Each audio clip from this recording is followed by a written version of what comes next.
go out. Another blackout. The local electricity plant, hit by a Russian strike the week before, was still being fixed. The generator cranks on, but it's now too loud for us to hear each other, so we decamp to the Slavutich Museum. Fitting that as I ask about life after the meltdown, Alex and I are sitting in a replica Pripyat apartment next to the museum's Chernobyl gallery. There was an exclusion zone for 30 kilometres all around the plant. Men and women were living in tent cities to help with the cleanup, he recalls. We decided to hold discos for them, this time outdoors in village squares. He takes out a piece of thick paper covered in Russian text, an award from the old Soviet Ministry of Culture. Alex's discos in the surreal wasteland around the exclusion zone had kept up morale to the point he was honoured for his efforts.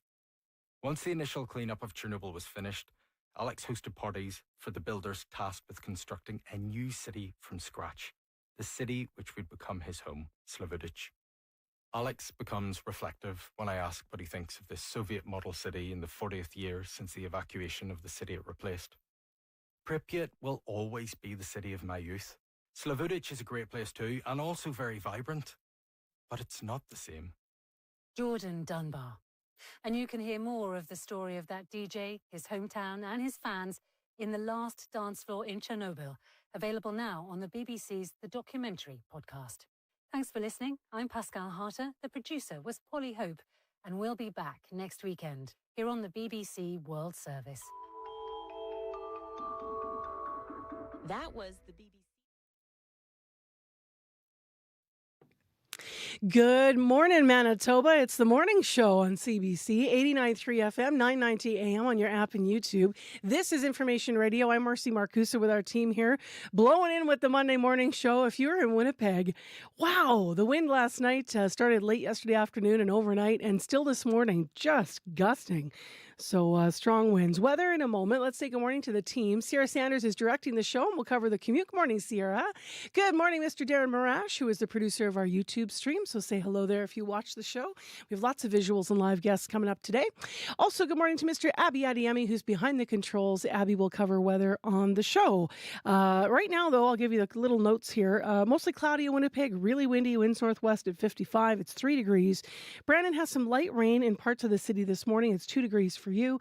And it's cloudy and -7 up in Thompson. This week, all week long, is going to be a lot cooler than what we enjoyed, at least in southern Manitoba, over the weekend. All right, the show's on till 8:37 a.m., and we don't do it alone. We partner with our news department, and you'll hear Heather Wells throughout the morning. She's here with her first headlines at 2 minutes to 6. Good morning. Good morning. Well, safety concerns have curbed home care services at a social housing apartment building. The Winnipeg Regional Health Authority says people at 145 Powers who need home care are instead leaving their homes and meeting home care staff at a building across the street. Tenants, too scared to be identified because of what they believe is gang activity in the building, say new people who were homeless have been moving in. So we'll hear more about that. And families walked through Lower Fort Garry yesterday, remembering workers who have died or who have been injured on the job. Close to 200 people were part of the annual Steps for Life walk. We'll hear more coming up in our next local news at 6:30. All right. Thank you, Heather. Thank you. We have Josh Crabb coming in with more on Heather's top story this morning, so that'll be in the second hour of the show. We also have a live panel for you today. We're going to get our Gen Z panel talking about the province, looking at the social media bans. So we're going to hear from them about when they were teens, what that would have meant for their development, their social connection, even their business connections. So stay tuned. Plus, we have the federal finance minister who is in Winnipeg today, so he will be joining us. François-Philippe Champagne will be here after 8 also. We begin with a brand new book from a Manitoba author that's coming up right after World Report at 6.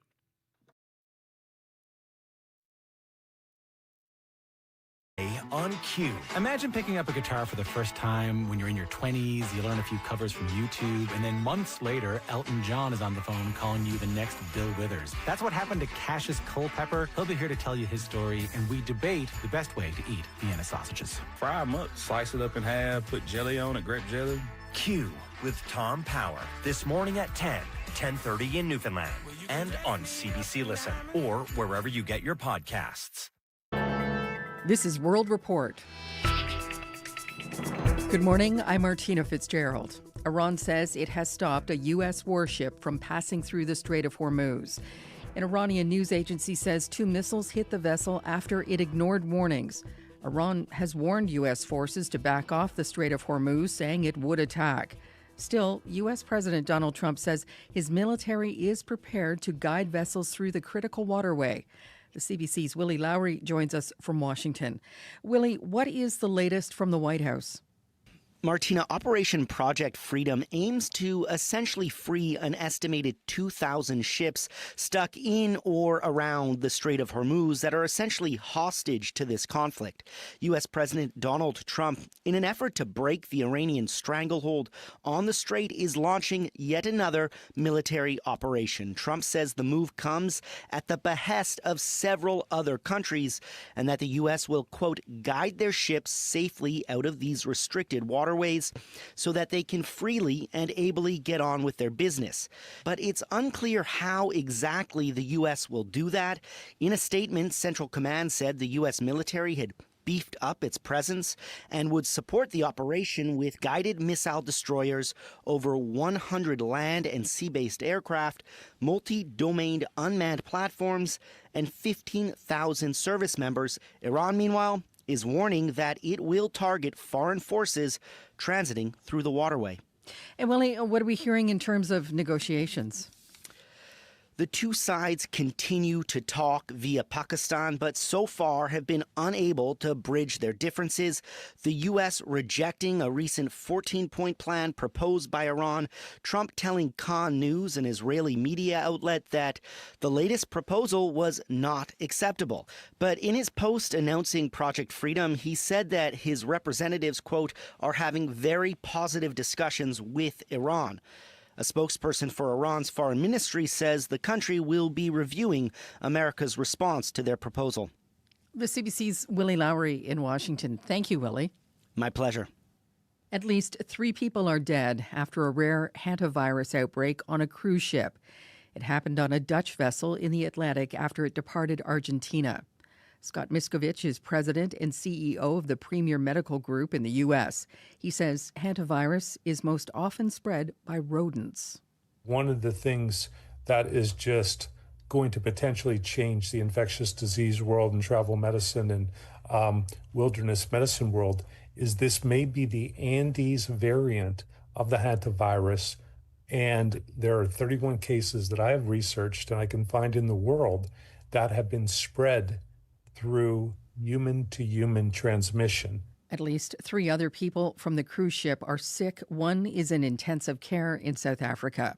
The airborne virus can cause flu-like symptoms and may quickly lead to lung and heart failure. Prime Minister Mark Carney is joining European leaders for their summit in Armenia. Canada is the only non-European nation at the gathering.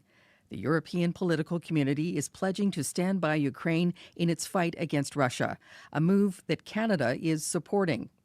Evan Dyer has more from Yerevan.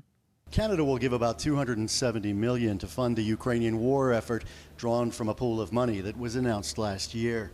This will bring the total that Canada has donated in all forms of aid to Ukraine close to $26 billion since the full-scale Russian invasion 4 years ago.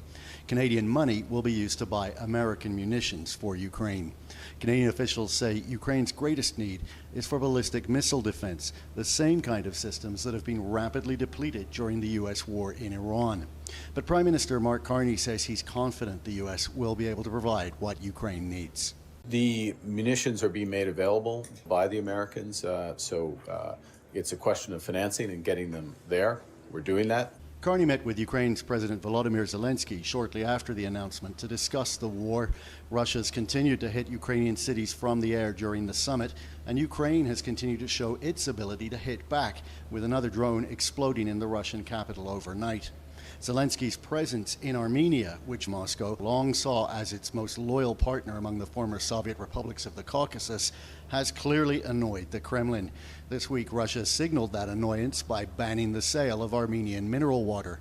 Armenia has been careful not to provoke Russia too much, saying it has no intention of seeking to join NATO.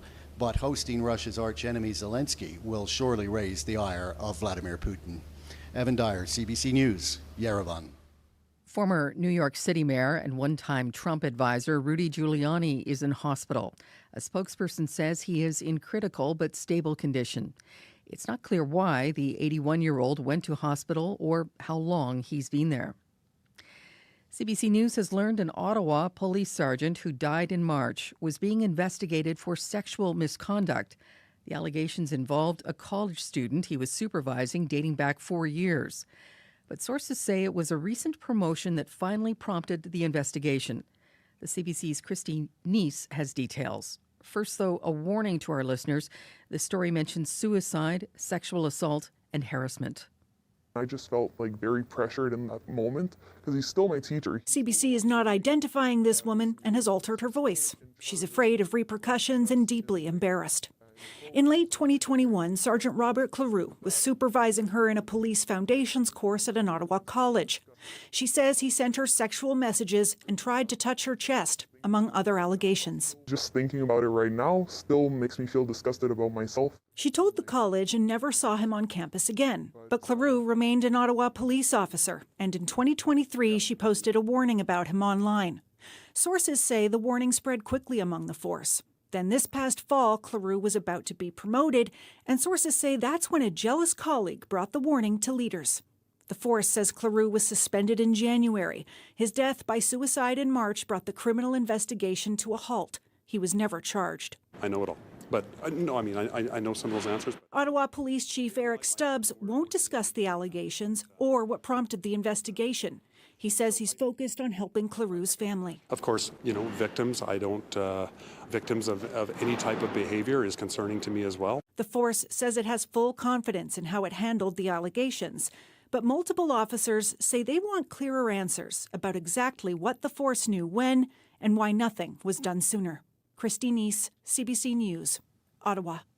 A grieving mother says she wants answers from Air Canada about why it's been so hard to get a refund. She canceled a trip after the unexpected death of her young daughter. Critics say the airline's bereavement policy failed the family. Rosa Marcatelli from our Go Public unit has that story. Becky Cable-Monroe was planning a big surprise for her 10-year-old daughter, Lucy. A trip from Fall River, Nova Scotia to Toronto to see Lucy's favorite pop star, Sabrina Carpenter. I think she would have been really, really happy, very excited. But Lucy died in a tragic boating accident a month before the trip. As Cable-Monroe grieved, her friend stepped in to cancel the trip. Booked through Expedia, that website quickly refunded the hotel and part of the flights and said the remaining $700 would be covered under Air Canada's bereavement policy. But only half came back from the airline. It refunded Lucy's ticket, but not her mother's. No explanation whatsoever. She says it's not about the money. She wants answers. Air Canada told Go Public the policy wasn't applied correctly. Mary Ellen McDonald is a social scientist who studies bereavement policies at Dalhousie University. We'll call it a bereavement policy. It's not a bereavement policy. It's functional and it's minimal. Air Canada says its staff are trained to be empathetic, adding what happened to Cable-Monroe was due to issues accessing the Expedia booking number and problems with the online refund requests. After Go Public reached out, Air Canada refunded Cable-Monroe. Rosa Marcatelli, CBC News, Calgary. The Montreal Canadians are the only Canadian team still in the running for the Stanley Cup. The Habs beat Tampa Bay 2-1 last night in Game 7 of their series. This is the first time in 5 years the Canadians are advancing to the second round of the NHL playoffs, and these Montrealers like their chances. If we beat Tampa, we can beat Buffalo. And if we beat Buffalo, we can win the cup. We're so proud of them. We are so grateful to be here today. It's amazing. Well, it's special. It's obviously special. We're here for them. They're here for us. Oh, we're going after that round too. And we're going to win it all. Woo! The first game of round 2 will be played in Buffalo against the Sabres on Wednesday night. And that is the latest national and international news from World Report. For news anytime, go to cbcnews.ca. I'm Martina Fitzgerald. This is CBC News.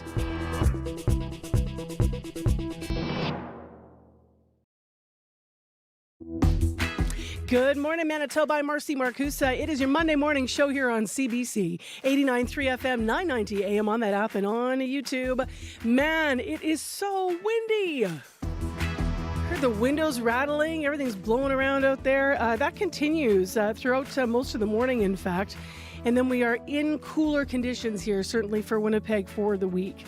Well, we have a couple things that'll warm you up this hour on the show. First up, a Manitoba-based game developer, writer, and artist is going to talk about his new kids' book. It's called Something Must Be Done.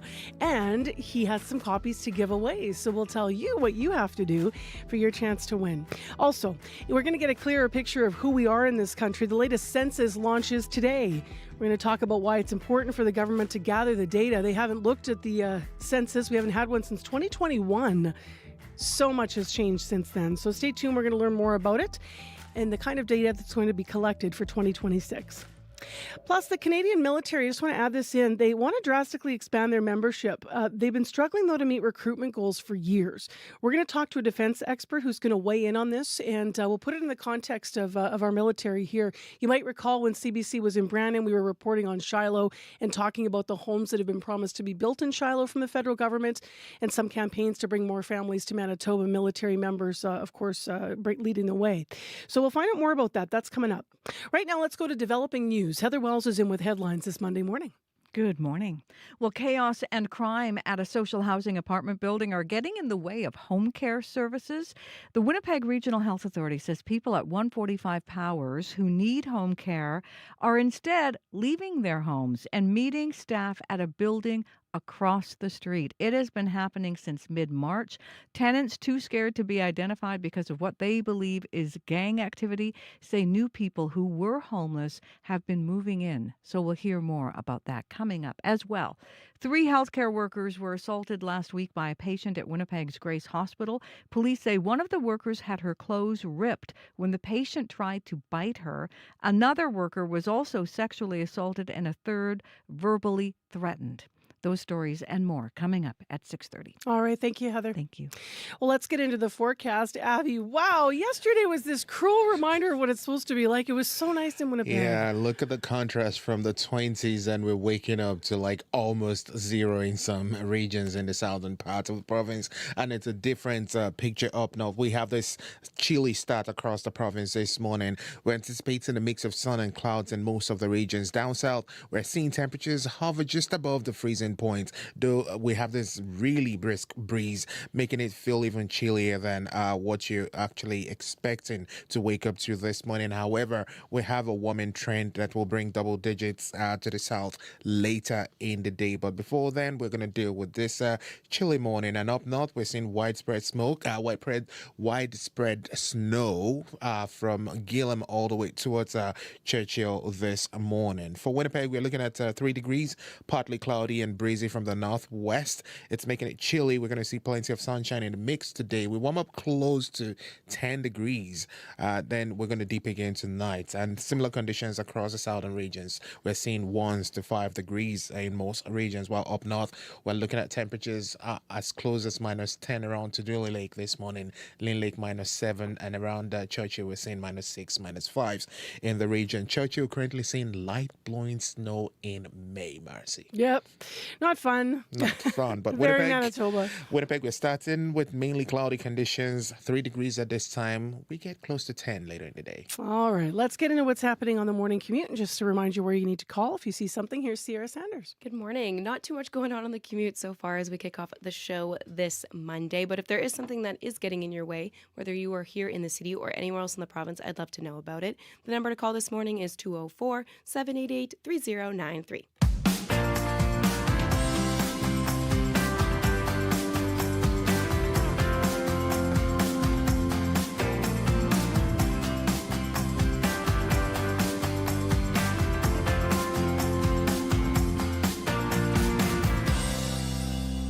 Well, as I mentioned, let's start the show talking with a Manitoba-based game developer who's launching his first ever children's book. Corey King's new book, Something Must Be Done, will be up on store shelves tomorrow. A picture book promoting imagination and curiosity, and he's up early and in studio with us. Good morning. Hi, how are you? I'm well. Why'd you want to write a kid's book? That's a exciting venture to take on. Well, for one, we are primarily known for games and interactive stuff, but we've always been very eclectic. We actually published a book right before I got funding for my first game. It was like an anthology, and I've always just wanted to do a kid's book. But I also have kids now, so that helps. Like, they're the age that you're starting to read a lot of kids' books and be like, I better do it now, or else they're going to have to wait till grandkids, right? But then further, I was just really inspired by the community. During COVID, we moved into a remote area, and we're much more surrounded by nature. And as I get older, I get a little bit more feeling dubious about screens, and I've only really created content for screens, and I wanted to create something that was the opposite of that. This is a book I don't even plan to release as a digital version, or even just it's in print, and I'm not going to put it through Amazon either. I love so much of what you said there. How old are your kids? The eldest is 7, and the youngest is 4. Perfect. Now, we're going to hear themes here because you also said getting out into nature. And tell me a little bit about what the book's about. So the book is essentially about, one thing, and I made sure I checked beforehand because the art is very rich, but there is not a single screen depicted anywhere in the book. No one has phones. And I think that that's a subtle hint about getting back out to nature. But essentially what happens in the book is the kids start to hear this whispering call from the woods. And it makes it so that they slowly become completely uncontrollable by the adults. The adults have this very, they're super serious adults. The whole idea is and everyone who has kids does feel this from time to time where you're just we gotta go, And because all the kids are fleeing to the forest, the whole town starts to try to okay, guys, we got to move on with the day. Even the police, and every time they pull a kid out of the forest, another kid runs. And it comes to this head where it's basically the kids are trying to conspire to save the forest, and the parents are we're going to rip it down and build a casino kind of thing, just to, make it so that kids can't, ruin our days kind of thing. But ultimately it resolves in I think, a very nice way that has messages for children and adults. You got some beautiful inspiration in your real life for the book from a neighbor, is that right? Well, So essentially, I'm very fortunate that I have a little walking path in a bush nearby my house, and they put through a path, and that path I loved it, and I was even in my local newspaper being I love this path. But soon after, a neighbor started putting gnomes and faces into the forest, and the book's actually really inspired by that moment as well, because I walked through, and I was just for me, I was I just wanted an escape. I wanted to not see any people, any signs of humans. I just wanted to be in the forest. And then you see these faces, and you go who thought that this forest was their art project? And I initially was a little bit resentful of it, but I noticed that attitude was kind of rubbing off on my kids. And that's where I made the book. If you read the book and you go he was really hard on the adults, it's no, I'm being hard on myself ultimately. Being I work in the imagination space. I make video games and stuff like that. And here I am not accepting creativity that is being expressed around me. And so now it's the opposite. We run into the forest every spring looking for our friends with the faces on it. And, they added a new part to the path, and I panicked. I literally was the opposite. I was my heart was pounding, being oh my God, did they accidentally take out one of these trees? And we rapidly looked around. And so now it's a totally different experience, and it kind of shows just what your own, you tween your mind a little bit, and the same environment can have a very different effect. All right, is there any character you particularly connect to in the book? And people, by the way, if you're watching, you're seeing some of the images come up. The illustrations are beautiful and colorful and wonderful. Is there a character that might relate to you, or is there a representation of you as a kid? I think, I was very careful not to tell the artists to make them look like me. And there is one character that kind of looks like a thinner, handsomer version of me. So I don't know if, thank you to the artists for that. But I do think I relate to the kids. I was kind of an imagine heavy kid, I'd be the one, and my son does this too, and it sometimes drives us nuts, where I'd be going through a store and sound effects everywhere, always in these magical worlds. And so, I do honestly relate to the kids in the book. And I think that's kind of the point, is just to as the kids sort of feel a little bit less judged in this book than maybe some other kids' books, I think the parents also hopefully remember a little bit about, not that you don't sometimes have to go. It's not saying never tell your kids to stop and we got to go, but also take those moments to be a bit whimsical, to be a little silly. And the book is actually designed to make you sort of talk in silly ways in front of your kids, I love that. We're seeing you actually, some of these images are you reading to kids. So you've shared the book already, obviously, at a couple schools. What's their reaction been? Well, I mean, I'm lucky I have a bit of a theater background, I think, because I can be really ridiculous. Honestly, I think kids love any opportunity where you as an adult can scream and be silly, or they as kids get to be, when you go into a library and you're something must be done. And you get the kids to say it, and they get to yell in a library a little bit. That's always a lot of fun. It's been a great reaction. It's been super organic. Like tomorrow was always meant to be the real launch into retail stores, but there is, I live in a small community, and word gets out, and I had some grandmothers and mothers. I heard it multiple times be like, you need to get this by Christmas. And so I rushed out copies for Christmas to get it, and I sold a lot of copies locally. Alrighty. And that led to schools, right? Because if I already had the copies, I'd be like, well, it's not a secret here. And I wanted it to kind of stay a secret there, but it didn't quite work out. What's your community? What's your town? I live in Gros Isle, Manitoba, which is famous for being the destination of the Prairie Dog Central. Yeah. So it honestly sometimes feels like you are in a fantasy book because you're sitting there and there's like a steam train coming into town. And all the kids and parents on the platform in the summer. That's right. Going for the day trips. Exactly. I love it. And that's amazing. And honestly, just being able to be out in nature is also kind of. So what does the title mean? This is usually the first question. I'm going to make it the last question. Okay. Is it the kids screaming, listen to us? Something must be done about this forest, or is it something else? Oh, no, it's the parents in their frustration, and you get various versions of it exacerbated, like, something must be done, and loud ones, and kind of it's actually about parents' frustration, but I do think that thematically it is also the kids figuring out what needs to be done. You going to write more books? I mean, I like to see how this one works out, but I do have the next one kind of in my head because we also get lots of auroras being outside the city. And, sure. And that one would sort of It's be been a great year for that. Oh, yeah. And I took tons of pictures. And that one would be more about like letting the world come to you. Every time you plan for something to happen that you can't control, like auroras, it sort of fails. But if you just let the world come to you, I hope I get to write that one. If this one works out, then I'll definitely do that. Good luck. This sounds with the next one. I'm sure you'll write it because this one is just beautiful, colorful. I love the story.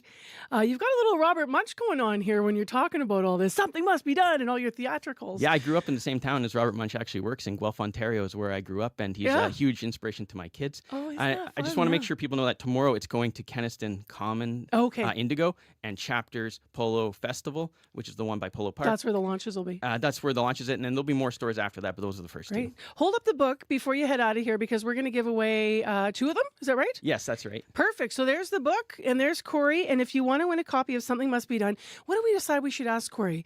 What kids' magical moments? Yeah, maybe? Magical moments that kids have had in nature, not with screens. Any non-screen moment, and Perfect. Yeah, we have a great artist, obviously. He's all right, shout out the artist. Christian Emile Miranda. He's a Winnipeg artist. I've worked with him for years, and it's all printed in Manitoba. It's all Manitoba. Congrats. Thank you. 788-3205. Magical moment if you're a kid and you're listening, or if you're a parent, you can do it too. What's a magical moment that you had as a kid? No screens. 788-3205. We'll give away the books by the end of the show. The puck may have dropped on the playoffs, but the news doesn't stop for hockey. I'm Brittany Greenslade, host of CBC Winnipeg News at 6. To get your local news, stream CBC Winnipeg News at 6, 24/7 on CBC Gem, the CBC News app, and selected streaming platforms. CBC Winnipeg News at 6, your local news on your favorite streaming device. Love that to start the show. 6:23 a.m. is the time right now. And now we are going to turn to more serious matters in a moment. Let's just mention the weather here. 3 degrees, really windy. In Winnipeg, light rain in parts of Brandon, 2 degrees. In Thompson's -7. You're going to get snow today. Well, the more serious matter is the census. The last time the federal government asked Canadians personal questions about things like gender, religion, and marital status was 2021. We were deep in the pandemic. It's 5 years later. So much has changed. Researchers with Stats Canada want to find out with the latest census launching today. So Michael Hahn is here to tell us about it, Director of Statistics Canada Research Data Centre at Western University, also a prof of sociology. Good morning. Good morning. I don't even remember 2021. Right? How different are we now from how it was and we were in this country in 2021? Well, I don't know about you, but I was working from home in a house coat. The borders were closed. We were told, my employer, Western University, told us to stay away. And a lot of people were thinking about whether they wanted to spend the rest of their lives in a 500 square foot condo on the 24th floor of on Yonge Street. And many of them chose not to. So we had really very high rates of internal mobility. And when you look back at it now, it feels like it was a lifetime ago. Yeah. Everything is different. It certainly does. Yeah, the morning show was from the dining room table of my home for a while. And then when we were back here, it was myself and a technician and our show director for Oh gosh, had to be over a year, and pretty much no one else in the office. Our newsreader was here. I mean, it was so quiet, and downtown Incredible. was so quiet. Yeah. So let's put this Yeah. in. We have the context now. Why is it important for the government, particularly, to collect all of this information from us now? Well, I always think of the census as sort of the evidence backbone for policy decisions. How wide should a road be? Where should we put schools? Do we need to put another wing on this hospital? All of that information is informed, and much more. All of that information is informed by the census. It really is the one true population snapshot that we have. The long form census was reinstated in 2016, so 25% of us get that version. For those that are new to this, how detailed is it? Well, I can say this: you'll know if you get it. It takes about an hour to complete, at my estimate, depending on how quickly you can read and write. And there's about 200 pieces of information on the long form that either are asked directly or can be derived from the long form census. So that compares to the short form census, which takes about 8 minutes to complete and asks about 15 pieces of information about you. What are the limitations, in your view, of the census? Well, I think we mentioned them already. So the last census was from 2021, where everything was upside down. And so if you wanted to get a sort of a steady state equilibrium snapshot of Canadian society, you need to go back to 2016. And, everything is different from 2016. So that was 10 years ago. And even the 2026 census, which, just launched today, we're not going to get any information for at all from the census, from the 2026 census, until later this year. And that will be age and sex and population counts. So, you think about the limitations of a national enumeration like the census. I would say that it is dated almost immediately, and it costs almost $750 million to launch across the country. So if you want to think about limitations, I think those are two pretty big ones. Are there penalties for lying on the census or not filling it out? On the books, there is legislation. You can be fined if you don't complete the census. But Marcy, Canadians are largely compliant. When the census shows up, they're going to fill it out, and we're going to get the accurate information. So, I think StatCan doesn't have a band of thugs that are going to knock on your door for good reason. It's because they don't need to. People fill out the census, and I think that's a positive aspect of Canadian society. Now, we should also remind people about the agricultural census. Tell us why that's important. Yeah, honestly, it's exactly what you think it is. Just like we count people, we count crops. And the agricultural census is really the only accurate snapshot we have of what farmers put in the ground every year and try to grow. I mean, we can look at yields through business data, but yields don't give the whole picture because, as we know, there are all kinds of natural disasters and other reasons why crops don't come to fruition. So it's the agricultural census that gives us a good idea of our livestock and also of the crops that we have.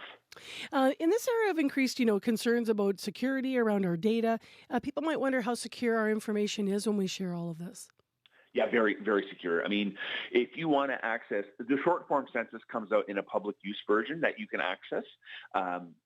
If you download it, the long form census is much more secure. So you can really only access it if you're affiliated with an academic institution in Canada. So for you, it would be the University of Manitoba, and there is a bunker at U of M. A Statistics Canada bunker that is secure, and in order to get in the doors, you have to have an RCMP background security check before you can release results from the Research Data Center. A Statistics Canada employee needs to look over everything to ensure that there's not a possibility of identifying an individual. So you're probably, Marcy, giving away more information from the phone in your pocket than you would be from the census. And just last, then it launches today. Where should people look? In the mail, online? They'll get it in the mail and online. It will be, you'll know it. You'll get it. StatCan does a really good job with its awareness campaign. I was just on a newspaper website this morning, and all of the banners say, the census is here. Get ready for it. Well, we're ready for it now. Thank you very much. My pleasure. That is Michael Hahn, Director of the Statistics Canada Research Data Centre at Western University and Professor of Sociology. Watch for the census online or in the mail, as he said. Coming up, we have business news, so stay tuned for that. Crystalie Ramlichan is in today for CBC. Oil is rising again to start the week. We're going to find out about the latest moves. Also, we'll talk about the effect on energy prices. Those are standard things we've been checking in every Monday with Crystalie about. And then we're also going to talk about the fact that more people are likely commuting today because some federal public service workers are returned to office today. Remember, they had wanted people back in the office. Today's the day, Monday, May 4th. 3 degrees. Let's go now to your CBC News from Manitoba. This is CBC News. Good morning. I'm Heather Wells in Winnipeg at 6:30. It is 2 degrees right now at the Forks, and last night's big wind really brought about a big change. We're 17 degrees cooler today, or we will be this afternoon compared to yesterday afternoon. Mostly cloudy, still windy, and a high today of just 4. A 59-year-old man faces charges after a healthcare worker was threatened and 2 others sexually assaulted. Winnipeg police say the incidents happened at Grace Hospital involving a patient acting aggressively. One of the workers had her clothes ripped when the patient tried to bite her. Manitoba Nurses Union President Darlene Jackson says the assaults have left staff at the Grace extremely upset. We really have to change the tone here. It's not acceptable to assault frontline staff in healthcare facilities. It's not part of their job. And unfortunately, we're seeing an increase in it. And we're seeing nurses leave facilities exactly because of incidents like this. Police say the patient was put in restraints by hospital staff. Manitoba's health minister says they will continue working to improve hospital safety. Well, safety concerns have curbed home care services at a social housing apartment building. The Winnipeg Regional Health Authority says people at 145 Powers who need home care are instead leaving their homes and meeting home care staff at a building across the street. CUPE Local 204 President Margaret Schroeder represents Winnipeg home care workers. She says this is a unique arrangement that's not happening anywhere else in the city. It's not ideal for the clients, which is unfortunate. But in order to keep the workers safe, sometimes we have to make different arrangements. And in this case, it would be the clients are going across the street just so that our workers can remain safe. Tenants who were too scared to be identified because of what they believe is gang activity in the building say new people who were homeless have been moving in. Manitoba's housing minister acknowledges the government's homeless strategy will have growing pains, but Bernadette Smith says criminal activity in the buildings won't be tolerated. The Winnipeg Construction Association says a provincial rule is complicating a federal push for more trades workers. Ottawa says $6 billion will be invested in attracting more people to the trades, hoping for 100,000 new Red Seal trade workers over the next 5 years. The initiative offers cash incentives for people who become apprentices. But Daryl Harrison at the Construction Association says a provincial NDP rule is a hurdle. A journey person can only mentor a single apprentice, whereas previous to 2 years ago, a journey person was able to mentor 2 apprentices. With that change in rules, we saw that there is a net decline in new registered apprentices. Ottawa says Canada needs thousands of new tradespeople to build homes, infrastructure, and defense capacity. Prime Minister Mark Carney is meeting his counterparts at the European Political Community Summit in Armenia. We are the most European of non-European countries. We share a triple alignment of history, of values, and trust. This is the first time a non-European leader has been invited to the event. Carney says it's giving him an important opportunity to build relationships with allies. At least 3 people are dead after a rare hantavirus outbreak on a cruise ship. It happened on a Dutch vessel after it departed Argentina.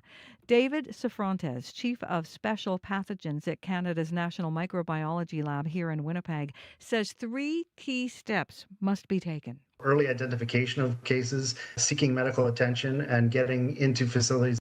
At least 3 other people from the ship are sick, 1 in intensive care in South Africa. The airborne virus can cause flu-like symptoms and may quickly lead to lung and heart failure. You can hear more national and international news coming up on World Report at 7. Close to 200 people walked through Manitoba's Lower Fort Garry to support families coping with job-related injuries or death. The historical site turned into the ground for a 5-kilometer walk yesterday. Dave Kramer at Manitoba's Workers' Compensation Board says cases of work-related injuries in the province have decreased in the last decade, but the numbers are still high. In Manitoba, we've got over 25,000 workplace injuries that happen each and every year. Some of those are for a day and some of those are for a lifetime. And it's important to raise awareness to reduce the risk of workplace injuries, to ensure that safety program is in place. There has been at least 190 reported work-related deaths in Manitoba since 2015, most involving occupational disease. Eyeing spots on Canada's men's flag football team. Winnipeggers trying out in a selection camp at Princess Auto Stadium over the weekend, hoping to help Canada qualify for the Olympics. Dominic Horvath says it would be an honor to make the national team, and he hopes to inspire some of the young players he coaches. As a kid, I always wanted to play for Team Canada. Now that I have this opportunity, just showing them that, whatever they can do whatever they want to. If they want to play flag football for Team Canada, they can, because a local guy from Winnipeg can do it. Cuts will still be made, and another selection camp takes place in California in June. You can find more news updated throughout your day. Just head to cbc.ca/Manitoba. Heather, April showers bring May snow. Oh, that's not the way it's supposed to go. No, it's not at all. It doesn't rhyme either. April showers bring temperatures below. Well, and that 0? Wicked wind. That wind was so big last night. Crazy. Yeah. We had windows open upstairs in the house to kind of bring the breeze through. And then early evening, I'm like, what is the sound that's happening downstairs? And it was the doors downstairs were rattling because the wind was so strong from upstairs, just the way it was coming down the hall. Somehow it was like rattling the whole house. It was crazy. And that quick change in temperature, too. Yeah. It gave me a really good excuse not to rake, though. So. Oh, there you are. You can always find a silver lining. Right. Okay, Abby's here to tell us what's coming today. It is still pretty windy out there, Abby. Yes, Marcy, a blustery spring day with mostly cloudy skies and that slim chance of flurries, or some regions might even see showers across the province. But looking ahead, we don't see any active warnings today. For the Red River Valley region, especially here in the city, we're looking at mainly cloudy skies to start. There is a slim chance of flurries shifting to rain showers sometime this morning. Current temperatures, we're looking at 3 degrees in the city. At the Fox, we're tracking 3 degrees. At the airport, we're tracking temperatures hovering near 2 degrees there. And morning temperature is going to be staying around 3 degrees before we hit a high of, let's just say, 4 degrees later today, Marcy. And it's, I was thinking with that plus 16, we're supposed to get in the 20s. We got over the weekend. We only get to 4 degrees later today with a 1. Across the southern regions, similar conditions. We're seeing temperatures around 1 to 3 degrees. Windy morning, cloudy skies. Port La Prairie, Morden, we're seeing 3 degrees there. You warm up to about 6. There's a slim chance of showers in the forecast. In the Westman region, Brandon and nearby 1. There's rain in the forecast there. You get to 6 degrees. Dauphin all the way towards the Roblin area. We're looking at 2 and a cloudy high of 3. Then we turn over to Gimli and nearby areas. 2 degrees at this time. You only get to 3 later in the day. There's a slim chance of showers in the forecast. Then we track it from the central into the northern parts of the province, the part of Flin Flon. We're looking at temperatures hover around -2s to -4. There's light snow in that part of the province at this time. You only warm up to -1 later in the day. And then for Norway House, we have light snow falling there at this time. Temperatures around -5. You get to 0. Thompson, Lindley, Gillem, all hugging -7 with light snow at this time. Highs would be between -1 and -3 depending on where you are. And then for Tudula Lake, that light snow also spreading to that part of the province. We're seeing temperatures around -10 now. You get to -5 later in the day. And then for Churchill in the York region, we're looking at misty conditions now. Earlier we saw some blowing snow. Temperatures now around -6. You only get to -1. So it's more like cloud cover is is really spreading across the province this morning with, light rain for most of the regions, some mix of flurries in the mix. I don't want to say that this time of the year. I think I'm okay saying rain this time of the year, not really. It is what it is. Flurries in the forecast. The swing is unusual, right? We keep saying that since December, but to have 20 or 21 yesterday and now this is, So for the city, we're just going to stay around 3 degrees, and then we touch that 4-degree high later in the day, and then we go back to maybe the minuses. It'll get better by the weekend. Can be a cold week. Traffic is pretty good, right, Sierra? Yeah, it's been pretty quiet so far. No calls on the commuter line. So to me, that sounds like things are moving smoothly here early on in your morning commute. But if that changes and there's something that pops up or gets in your way, I'd love to know about it. Whether you are here in Winnipeg or anywhere else in the province, the number to call is 204-788-3093. All right, thank you. Also want to mention, Heather was talking about some of the criticism of the financial fiscal update from the trades and from the construction communities about the ratio here, the provincial rule 2-to-1 ratio, 1-to-1 ratio for apprentices, saying it would be more beneficial to go back to 2-to-1. There were safety reasons why they made that change in this province, but we will ask the federal finance minister about it, François-Philippe Champagne, whether or not he's going to press Manitoba to make some changes so we can get people into the trades at a quicker pace. Is there a safe way to do that? So he's coming up here live. He's in Winnipeg today. He'll be on the show later.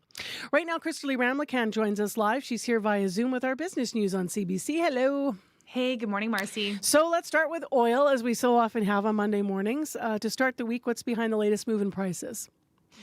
Yes. So oil prices are climbing as the U.S. launches an effort to guide ships out of the Strait of Hormuz.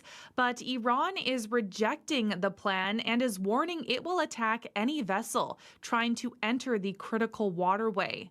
And at the same time, 7 countries in the OPEC plus group of oil-producing countries, including Saudi Arabia and Russia, say they've decided on a modest increase in production starting in June as part of a commitment to market stability. And this comes after a meeting held yesterday. But, the move is mostly symbolic as the Strait of Hormuz, where about a fifth of the world's oil and natural gas typically passes through, of course, remains blocked. Let's stay with the effects of energy prices. We have seen the first major airline business now shut down since we started talking about this, and this is because of the jet fuel prices affected, right? Yes, that's right. So bankrupt discount carrier Spirit Airlines ceased operations on Saturday after failing to secure creditor support for a U.S. government bailout plan. And the collapse of the first carrier, partly due to a doubling in jet fuel prices during the war in the Middle East, will cost thousands of jobs. No U.S. carrier of Spirit's size has liquidated like this in 2 decades, and it accounted for 5% of U.S. flights at one point. So Spirit helped keep fares lower in some markets where it competed against major carriers. And, Spirit built its brand around affordable fares for budget-conscious travelers ready to compromise on things like checked bags and seat assignments. But demand tapered off after the COVID-19 pandemic as passengers preferred to opt for comfort and experience-based travel, leaving, these ultra low-cost carriers struggling to adapt. So United, Delta, JetBlue, and Southwest will be capping ticket prices for Spirit customers who now need to rebook their canceled flights. Some people showed up to the airport on the weekend and learned, oh my goodness, I don't have a flight. And they were left stranded there. And so United, American, and Delta will offer reduced fares on high-volume Spirit routes. And the company says customers can expect refunds, but there will be no help in rebooking with other airlines. Today is Monday, May 4th, and it is the day that people are going to be returning to the office if they work for the federal government, right? Yeah, some of them. So executives in the federal public service are expected to return to the office full-time today. And the Treasury Board announced the change to remote work rules in February and said all other employees will have to be in the office 4 days a week as of July 6th. So the directive only applies to public servants working in core departments and agencies under the Treasury Board, but others like the CRA have said they intend to follow suit. Now, federal unions have fought the government's back-to-office directives, and some have even filed unfair labor practice complaints. And Canada's Auditor General is set to release an audit today following a probe into federal workplace accessibility. So it's expected to reveal whether several federal organizations created an accessible workplace for public servants with disabilities. And recent data from Statistics Canada shows that almost half of employed Canadians with disabilities encounter barriers in their physical workplace. So the Canadian Association of Professional Employees has said it hopes this report will take into account the impact of the government's return to office mandate on people with disabilities. And switching gears completely, just to end with something a bit fun, there was a big win at the box office this weekend. Yes, that's right. So the sequel to The Devil Wears Prada had the biggest opening weekend for a traditional comedy in 11 years. So even though some say, oh, maybe older actresses aren't as bankable, or that the blockbuster era for traditional comedies is over with streaming available, Meryl Streep really stepped back into those Miranda Priestley heels and demolished those Hollywood tropes. So The Devil Wears Prada 2, an old-fashioned workplace comedy, collected roughly $77 million at theaters here in North America, and it was the biggest domestic opening for a traditional comedy since 2015, when Pitch Perfect 2 was released. And women overwhelmingly powered the results. Ticket buyers were 76% female, and roughly 60% of the audience was 35 and older. So much eye candy in that, and also in all the opening and premieres. I haven't seen the movie yet, but I've been Googling sort of all the openings and stuff to see what they're wearing, just because that's such beautiful stuff. Yes, yeah. I know. I'm really looking forward to seeing it. It's my comfort movie, The Devil Wears Prada. Totally. So I'm looking forward to seeing the sequel. All right. Thank you, Crystal Lee. Take care. Thanks, Marcy. Crystal Lee Ramlakan live with our business news on CBC.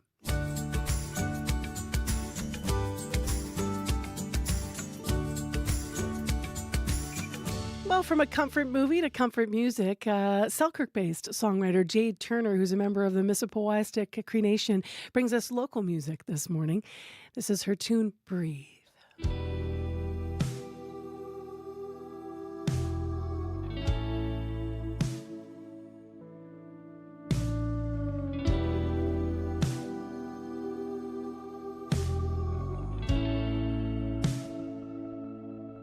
Starting to drown, I'm losing myself. Follow it down, I'm feeling it now. Things I never say out loud are sounding pretty loud right now. I gotta find my way out now, slowly sinking down into that sound. Breathing slowly, feel your body come back to yourself.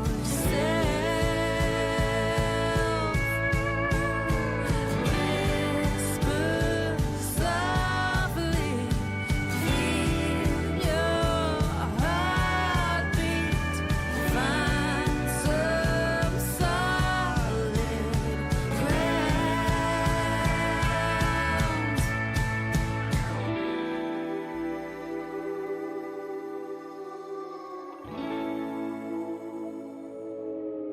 If I'm going down when no one's around, will I pull me out? I'm crying for help. Things I'd never say out loud are sounding pretty loud right now. I've gotta find my way out now, slowly sinking down into that sound.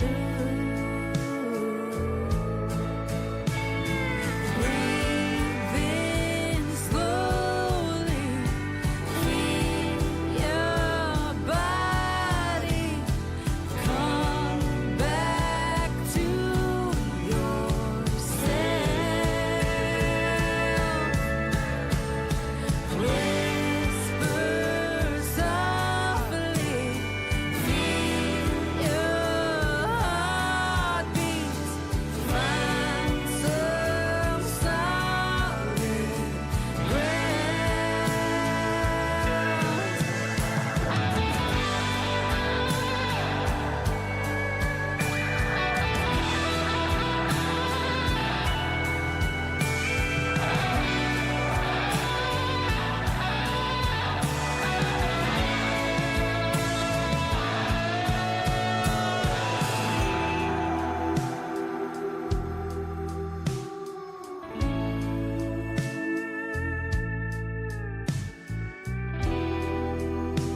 Breathe from Jade Turner, a local Manitoba artist. Right now it's 10 to 7 a.m.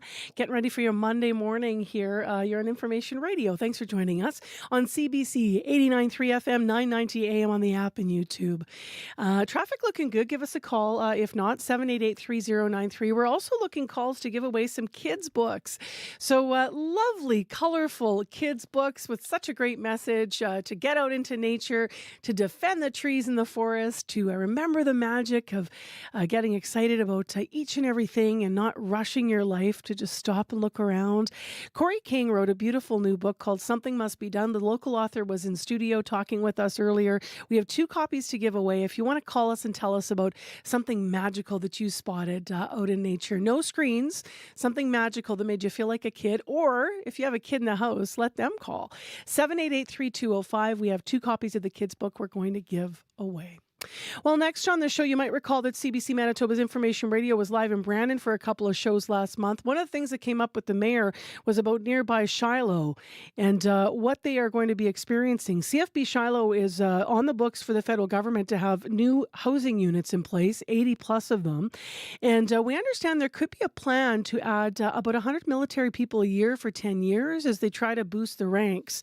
But how much of a challenge is that going to be? Well, the Canadian Armed Forces is looking to drastically increase the size of the military across the country. The general understanding is, though, that they haven't been able to recruit people. It's all going to be up to the federal government. General Jenny Carignan, the chief of the defense staff, says she's finalizing a series of recommendations. Now, the goal could be as high as quintupling the current number of members from about 100,000 to 500,000 total. Now, that would include regular force members, reservists, and lightly trained citizen soldiers as well. The caveat is that the military has been struggling to increase, as I mentioned, recruitment for many years. So let's look at the issues. Associate professor in the Department of Economics at Lakehead University, who focuses on national defense, is our guest next. Carl Skogstad joins us now from Thunder Bay. Good morning. Good morning, Marcy. So what are the biggest issues with recruiting people to Canada's military? Yeah, so the governor or the auditor general released a report last year that really identified the problem. So they looked at data from 2022 to 2025, and they found that there are some severe bottlenecks, 2 specifically. So 1, there's a lot of applications for people wanting to join the military, but these aren't being converted into actual recruits. Right now, the rate is for every 13 applications, only 1 is being recruited. So why is this? Well, simply lack of sufficient training capacity. We can't train people fast enough. All the training spots are filled up. And so, until you expand that, which can be hard because you have to train the trainers, right? You're going to have that bottleneck there. So right now, they want a target of about 100 days between when you put in an application and when you start your training. Right now, that's closer to 250 days, so almost 3/4 of a year. People put in the applications and they don't wait around. They find other opportunities and they move on. So increasing training capacity was kind of number 1. Number 2 was they did, in some sense, lower their application standards. So they opened it up to more applicants. But then when they started training some of these applicants, they found that the failure rate was a little bit higher. So this was a problem because then you ultimately didn't get the recruits you needed. There's also a problem of having a huge backlog in terms of security background checks, which is a problem. So all these 3 things together have really limited the ability for the forces to expand. Are there lessons we can pull from elsewhere to achieve this 5-fold target? Well, I don't know if we've seen any countries, achieve the 5-fold target, maybe outside of, the world wars, but, that was a little bit of a different conflict, right? And, what we ask our military personnel to do today is different from what we asked them to do back in the war, those wars. But if we look at kind of modern day expansion, so if I look to Eastern Europe, I can see that countries like Poland, Lithuania, Latvia, they've all succeeded in, over doubling the size of their military, but that's been a decades-long process, and each country has taken a different approach. Some have simply reintroduced conscription, saying, well, we're going to have mandatory military service. That's going to be the best way to fill these ranks. Others have said, no, we're not going to go down that route, but we do need to make the military more top of mind for citizens. So you're seeing, initiatives like going into schools, talking about the military there, programs that we would call the cadets here, for instance, giving youth the opportunity to kind of simulate what it would be like to be in the military. And, this whole of society change, but, they're really facing that existential threat from Russia. So it makes sense why they have that drive to do that. But again, keep it in context, a decade to only double. And like you mentioned at the top of the interview here, we're talking about a five-fold increase. And, I think a decade isn't perhaps the right time to be thinking about that. You have to think longer term. Some Canadians in support of this would obviously look at the state of the world and how things have shifted, especially with the United States next door and our partnerships and how things have changed. But not everybody will believe that this is a good idea. So what do you say when people ask, do we need this kind of exponential growth in military recruitment? Well, I would definitely say, coming out of the war in Afghanistan, there was clearly an understanding that the Canadian Army specifically didn't have the capability to maintain the high, rate of operational tempo they wanted. So there was a recognition even as far back as, 15 years ago, 20 years ago, we needed more in the Army. So that's, the primary forces, the regular people who, do the job every day. So an expansion there, I think, is definitely warranted. Expanding the reservists, so these are people who are, can be thought of maybe as part-time military members who can fill a full-time spot if the need comes. I think that's desirable as well. It's good to have what we call a surge capability. If a threat does come, do we have this, partially trained force that can be brought up to speed really quickly? The last category, though, and which is the one that's new to Canada, would be these, citizen soldiers, lightly trained citizen soldiers. It's less clear to me what that would actually involve because, the government itself hasn't revealed that. So lightly trained presumably means less trained than what we would call a reservist today. And then I would assume presumably less capable to fill a role on short notice. So, I'd be interested to see what the government thinks the role of these people will be. Are they going to be, working the tail, as we call it, logistics, things like that? Or are they going to step in, crises like, forest fires or floods? Yeah, what does that mean? Exactly. Yeah. And I think that really determines whether it's a good idea or not. Carl Skogstad, thank you very much for your time. Oh, you're very welcome. And thanks for having me on today.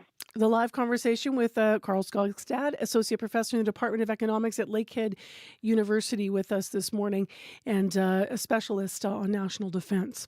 It is 3 minutes to 7 a.m. I'm Marcy Marcusa. Thanks for joining us here this morning. Our team in Sierra Sanders, Abby Adiemi, and Darren Morash behind the glass. We'll go to Heather Wells for headlines in a moment. We can tell you it's 2 degrees in Winnipeg.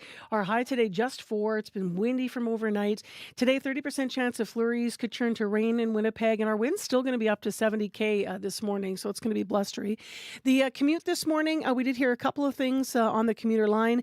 Wellington and St. James, lights are out. Treat that as an all-way stop. Andrea called to let us know also lights are out at Empress and Ellis, so that's a four-way as well. That number, 788-3093, once again, if you want to update us on your commute.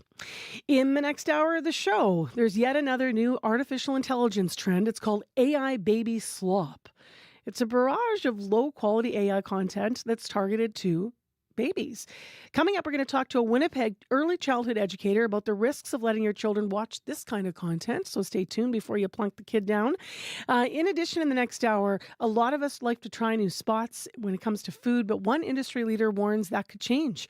RRC Polytech is canceling its hospitality management program. We'll get some reaction from the CEO of Manitoba Restaurant and Food Services Association, who has a bit of a warning around that. Right now, let's go to Heather, as mentioned, for other headlines. Chaos and crime at a social housing apartment building are getting in the way of home care services. The Winnipeg Regional Health Authority says people at 145 Powers who need home care are instead leaving their homes and meeting staff at a building across the street. 3 healthcare workers were assaulted last week by a patient at Grace Hospital. Police say one of the workers had her clothes ripped when the patient tried to bite her. The head of the Manitoba Nurses Union says this is part of a trend at hospitals. We'll hear more coming up in our next local news at 7:30. Thank you, Heather. And your national and international news for this Monday, May 4th, are up next. It's 1 minute to 7 o'clock. World Report is next on CBC.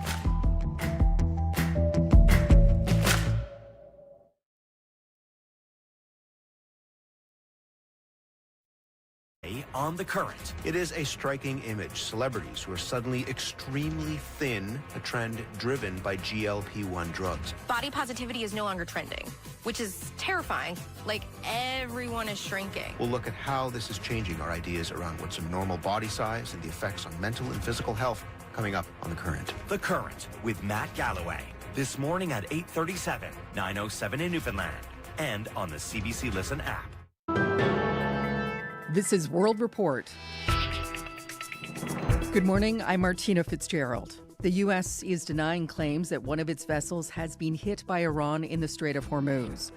Iran is warning U.S. forces and other nations to stay clear of the critical waterway. Tehran says it will attack any vessel trying to enter the strait. U.S. President Donald Trump says his military is still active in the area and will be guiding any stranded vessels. The CBC's Tom Perry is in Jerusalem for us this morning. Tom, what else is Donald Trump saying? Well, Trump was posting again on social media last night, and I'll read you some of what he wrote, not all of it, though, because it's a pretty long post. But Trump writes, countries from all over the world, almost all of which are not involved in the Middle East dispute going on so visibly and violently for all to see, have asked the United States if we could help free up their ships which are locked in the Strait of Hormuz. He goes on to say, for the good of Iran, the Middle East, and the United States, we've told these countries that we will guide their ships safely out of these restricted waterways. This process, Project Freedom, will begin Monday morning, Middle East time. I'm fully aware that my representatives are having very positive discussions with the country of Iran, and that these discussions could lead to something very positive for all. But then he concludes by saying, if in any way this humanitarian process is interfered with, that interference will unfortunately have to be dealt with forcefully. And from the Iranian side, we've seen a quote in Iranian state media from a senior military commander that Iran would strike any force, particularly the U.S., if it approaches the Strait of Hormuz. Okay. What is at stake here, Tom? Well, as that quote from the Iranian military commander suggests, this could lead to further confrontation between the U.S. and Iran. Economically, this plan could potentially free up the more than 2,000 ships and roughly 20,000 sailors trapped in the Persian Gulf. But that's only if the shipping companies feel confident enough to send their vessels through. And apart from that, it's hard to say whether the strait would reopen more fully, especially given what we're hearing from Iran. Now, Iran has put forward a new peace proposal, but Trump posted over the weekend he could not imagine that being acceptable. He said that Iran, in his words, had not yet paid a big enough price for what it had done to the world and to humanity. The CBC's Tom Perry in Jerusalem. Thank you, Tom. Thank you. From ships to cars to the memory chips in electronics, South Korea makes products Canadians rely on. Its economy is powered by imported energy, much of it from the Middle East. And with barrels of oil still stuck in the Strait of Hormuz, those industries are being hit hard. Jennifer Yoon reports. At the sprawling Yongsan Electronics Market in Seoul, South Korea, you can get just about any gadget you'd like. That is, except 32-gigabyte memory semiconductors. Those have been sold out for over a month. Your computers need chips like those to run, and they've been in short supply even before the crisis in the Middle East. Now, crucial supplies like helium are stuck behind the Strait of Hormuz. Semiconductors are just one of several sectors hit by the energy crisis, says Darcy Drought-Vaharas, a Korea expert at the Carnegie Endowment for International Peace. All of our daily products, everything from consumer electronics to automotives today, to the data centers that are being built out for AI, these are all comprised of Korean parts. At the outset of the crisis in Iran, an official warned Korea only had enough energy to cover about 200 days of consumption. Drought-Vaharas says when the lights go off in Korean manufacturing plants, consumers around the world have to pay more. Things you might not even think about, plastic components, petrochemicals that Koreans produce, plastics, these are going to go up. On the other hand, Drought-Vaharas says as South Korea looks to diversify its energy sources, it may start looking more seriously at Canada as a reliable partner. Jennifer Yoon, CBC News, Seoul, South Korea. U.S. video game retailer GameStop is making a bid to buy eBay. It's come forward with a deal worth about $56 billion in cash and stock. And CEO Ryan Cohen says he's prepared to take the offer directly to shareholders if eBay is unreceptive. GameStop used to be a stock market minnow until it shot to fame in a meme stock frenzy 5 years ago. But this buyout bid is ambitious. eBay's total market value is about 4 times bigger than GameStop. An outbreak of a rare virus on a cruise ship in the Atlantic has left 3 people dead and at least 3 others sick. The World Health Organization is investigating whether hantavirus is responsible. The disease is airborne and can be fatal. The CBC's Anna Cunningham has the latest. Hantavirus infections are rare. Rodents carry the disease and it can spread to humans through exposure to urine or feces. 150 people boarded this Atlantic cruise. David Safranetz, Chief of Special Pathogens at Canada's National Microbiology Lab in Winnipeg, says there are 3 key steps that must be taken. Early identification of cases, seeking medical attention, and getting into facilities. A 70 and 69-year-old Dutch husband and wife died, and repatriation efforts are underway, but the body of the 3rd person remains on board. New Zealand-based microbiologist Susie Wiles, head of the University of Auckland's bioluminescent superbugs lab, says it is a difficult situation. Normally somebody would pick it up from the environment. And so that's what makes this a little bit unusual, an outbreak on a cruise ship. The only confirmed case of hantavirus is from a 69-year-old British man. He is now in intensive care in Johannesburg, South Africa. 5 other cases are being examined. The cruise ship operator Oceanwide Expedition says 2 crew members need urgent medical attention, but the ship is not being allowed into port at Cape Verde. Usually infections show in flu-like symptoms with fatigue and fevers, but it can quickly progress to heart and lung failure. There are no specific vaccines for hantaviral diseases, says Safranetz. The World Health Organization says it is monitoring the situation. Anna Cunningham, CBC News, London. Prime Minister Mark Carney is meeting his counterparts at the European Political Community Summit in Armenia. We are the most European of non-European countries. We share a triple alignment of history, of values, and trust. This is the first time a non-European leader has been invited to the event. Carney says it's giving him an important opportunity to build relationships with allies. A lot's happened in the last 12 months, and the importance of alliances with reliable partners, deepening those alliances has become ever more so. From security through to economics that are being reinforced. We're working in real time. High on the summit's agenda is fostering more support for Ukraine and collective security. Russia is warning Austria to expect a harsh response for expelling 3 of its diplomats. Vienna has declared each of them persona non grata and has already kicked them out of the country. Austria's foreign minister says the Russian diplomatic mission rooftop has what she calls an antenna forest that could be used for spying. This makes 14 Russian diplomats that Austria has expelled since 2020. The Toronto Raptors rallied hard in the first half, but were unable to sink the win against the Cavaliers in Cleveland. Toronto was eliminated from the NBA playoffs in Game 7 last night, dashing the hopes of basketball fans across the country. The CBC's Greg Ross was there talking to Canadians who made the trip to support their team. For Cleveland Cavaliers fans, we saw them coming out of Rocket Arena here. They were celebrating. They were happy. Their team has won this series. But there were about, I would say, more than 1,000 Raptors fans who made the trip down, most of them coming from Southern Ontario. A few of them have stopped by to talk to us here. Obviously, this was a difficult night. You know, whether it's the Leafs or the Raptors or the Jays, it's always, the same result. We always come short, but it was a fun ride. The season was great from start to finish. We didn't really expect to be here at the beginning of the season, and the boys came in the playoffs, and they did a great job, so I'm proud. Grateful for this experience to have with my boys, and not the results we were looking for, but memories that will last a lifetime, and hopefully next year, different results. But it started okay. I mean, the Raptors looked very good in the first half. They did not trail once in the first half of this game, and on 2 different occasions, they led by as many as 10 points, but they couldn't hold off that veteran Cleveland Cavalier lineup, and it was all Cavs in the second half. They would go on to win by a final of 114-102. They led by as much as 22 at one point.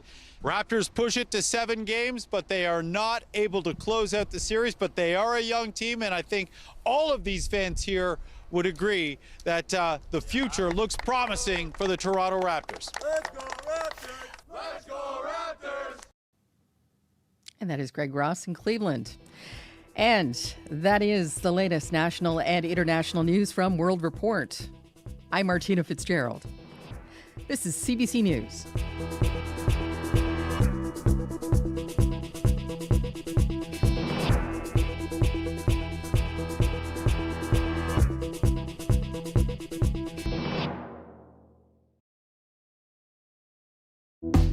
Good morning, everyone. I'm Marcy Marcuso. Welcome to your Monday, May 4th show on CBC. This is Information Radio on 89.3 FM, 990 AM on that app and YouTube. Thanks for joining us. If you've been up already and listening to the news and you've been hearing a story about a building, imagine living in a building considered so unsafe that home care workers provide care in another building. So if you live there, you have to walk across to get the care. That's the reality for people in one social housing complex in Winnipeg's William White neighborhood. CBC's Josh Crabb will be in this hour with a special report. In addition, do you like to try new restaurants? Maybe you're out and about this weekend. One industry leader has a warning saying there could be less of that for us in Manitoba after Red River College Polytech slashed its hospitality management program. It's very shocking, and that for the simple fact that we have one of the most effective, the most beautiful culinary institutions for education here, I believe, in Canada. We're going to talk to him. That's the CEO of the Manitoba Restaurant and Food Services Association about his concerns around this. That's coming up in a moment. Right now, other headlines and stories developing this morning with Heather Wells. Good morning. Well, the head of the Manitoba Nurses Union says a string of assaults in hospitals are part of a larger trend. 3 healthcare workers were assaulted by a patient at Grace Hospital. Winnipeg police say one of the workers had her clothes ripped when the patient tried to bite her. Another worker also sexually assaulted, and a third was verbally threatened. A 59-year-old man is charged. Families walked through Lower Fort Garry yesterday, remembering workers who have died or who have been injured on the job. Close to 200 people were part of the annual Steps for Life walk. We'll tell you all about it in our next local news coming up at 7:30. All right, thank you. Thanks. Abby, we should grab Grogu, the little Star Wars dude that's in the studio, because it's May the 4th be with you. May the 4th. And maybe we could put him up and have his little Grogu's like the Yoda-looking dude, but he's not Yoda, and he looks like Baby Yoda, and he could put his little hands up, and he could put a little like spell on the weather. And then he does this. And he falls over because he gets tired. Did he fix anything? Because, man, that wind yesterday and the change in temperatures, we're swinging, like Heather said, 17 degrees from yesterday to today. I guess the energy we're just going to put out as once things begin to settle later in the day. But for now, we're going to deal with this more like unsettled start with cloudy blanket of cloud across the province. And, of course, those northwest winds are really gusty across most of the regions. There's a slim chance of showers in almost every area. In the Brandon area, we saw those precipitations earlier, but it stopped now and it's cloudy over there. And up north, we're still seeing light snow really spreading all the way from the part towards Tudula Lake this morning. Forecast for the city, we're looking at mainly cloudy skies, a slim chance of morning flurries or some light rain. You might notice that current temperatures, we're looking at 3 degrees in the city. It's going to stay around this 3 degrees for most of the day, but you will notice this much cooler day with the wind really coming at almost 40-50 k. We're expecting a high of 4 degrees today, well below the seasonal, which is around 16. So it's going to be more like a cool one across most of the southern regions. Similar temperatures we're seeing, and then up north, winter still lingering there. We're looking at temperatures below 0, -3s to -10 as we go towards Tudula Lake this morning, where happens to be the cold spot. It remains frosty there. Afternoon highs would only get to -5 in the north, but for the southern part, most of the regions will crawl close to 4 or 5 degrees. Winnipeg right now, we're at 3. We're just going to do boop to 4, and then that's all. All right, thanks, Abby. Thank you. I like the sound effect. Boop.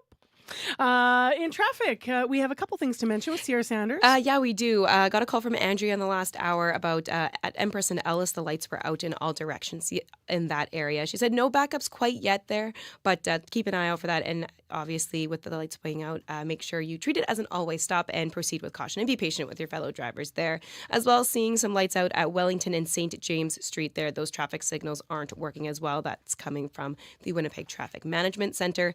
But so far, those are the only things that I've heard about so far. But if there's something else that you want to add to the list that I have here, or maybe there's you have an update on these situations, I'd love to hear about it. That number to call is 204-788-3093.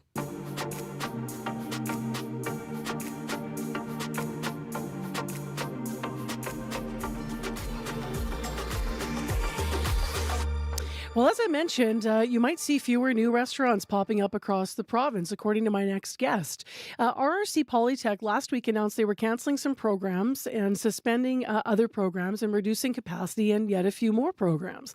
According to RRC Polytech, it's experiencing the impact of immigration changes from the federal government and its impact on the student population, and it's resulted in ongoing reduction of international student enrollment and reduced English language training funding. So the Hospitality Business Management is a program that was completely slashed. An industry leader says Manitoba hospitality sector will take a major hit because of it. Sean Jeffrey is behind that sentiment, and he's here to talk about it. Executive Director and CEO of Manitoba Restaurant and Food Services Association, joining us via Zoom. Hi, Sean. Good morning. How are you? I'm well. So how concerned are you about this change in the program, the cancellation?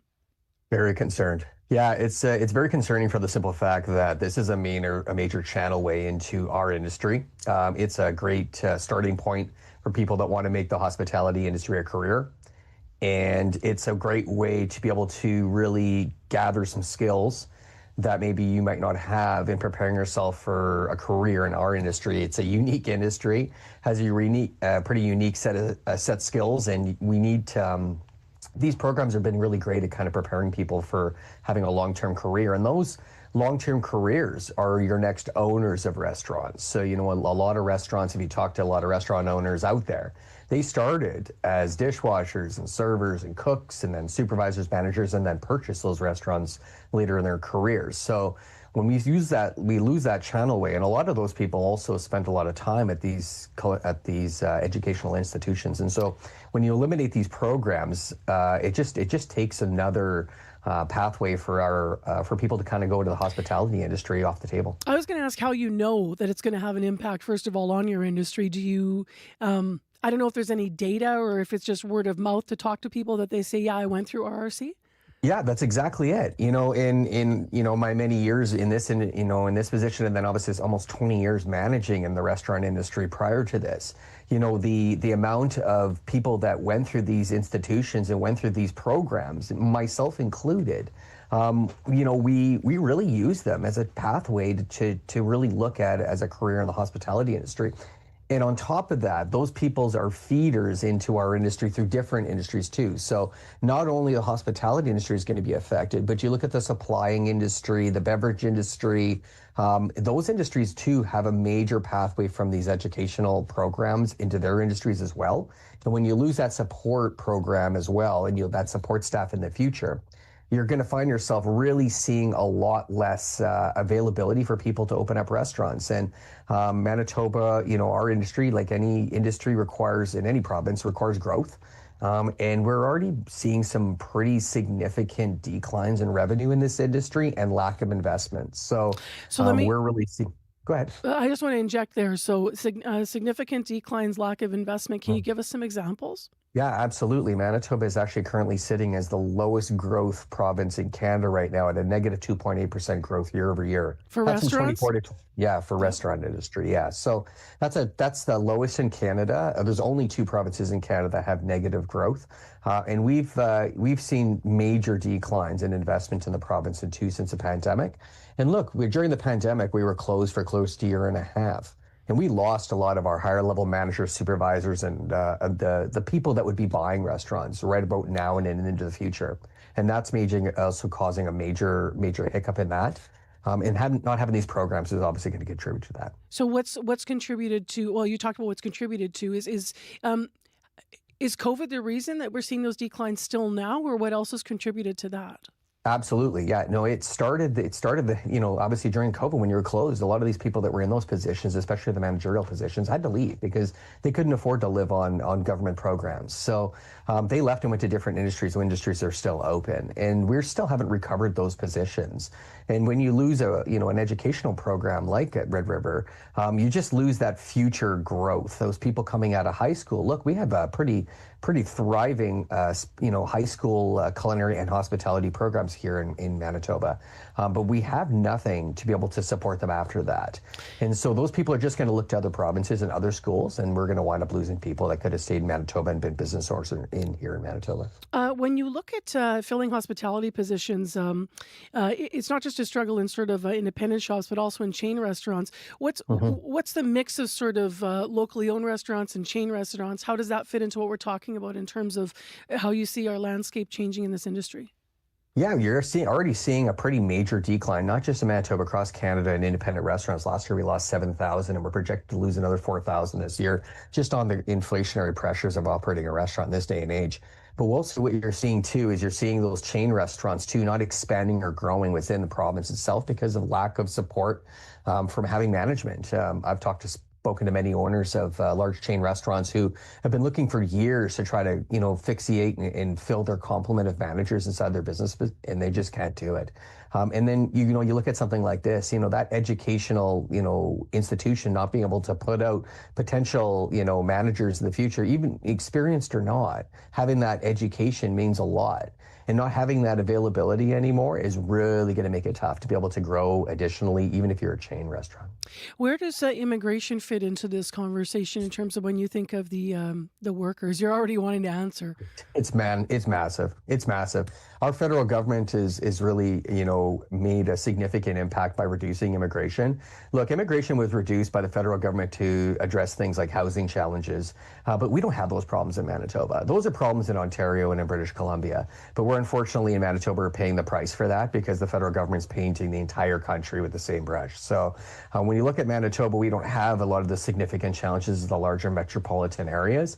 And our own provincial immigration minister with the provincial government has been fighting very hard and very diligently at the federal level to try to increase these and bring those back to fruition. And she's just not getting anywhere. And that's just very sad because she's obviously very educated on what we need here in Manitoba as a provincial minister. And we really need her to be able to get in front of those people at the federal level. So we're going to be working very diligently to work with her on that.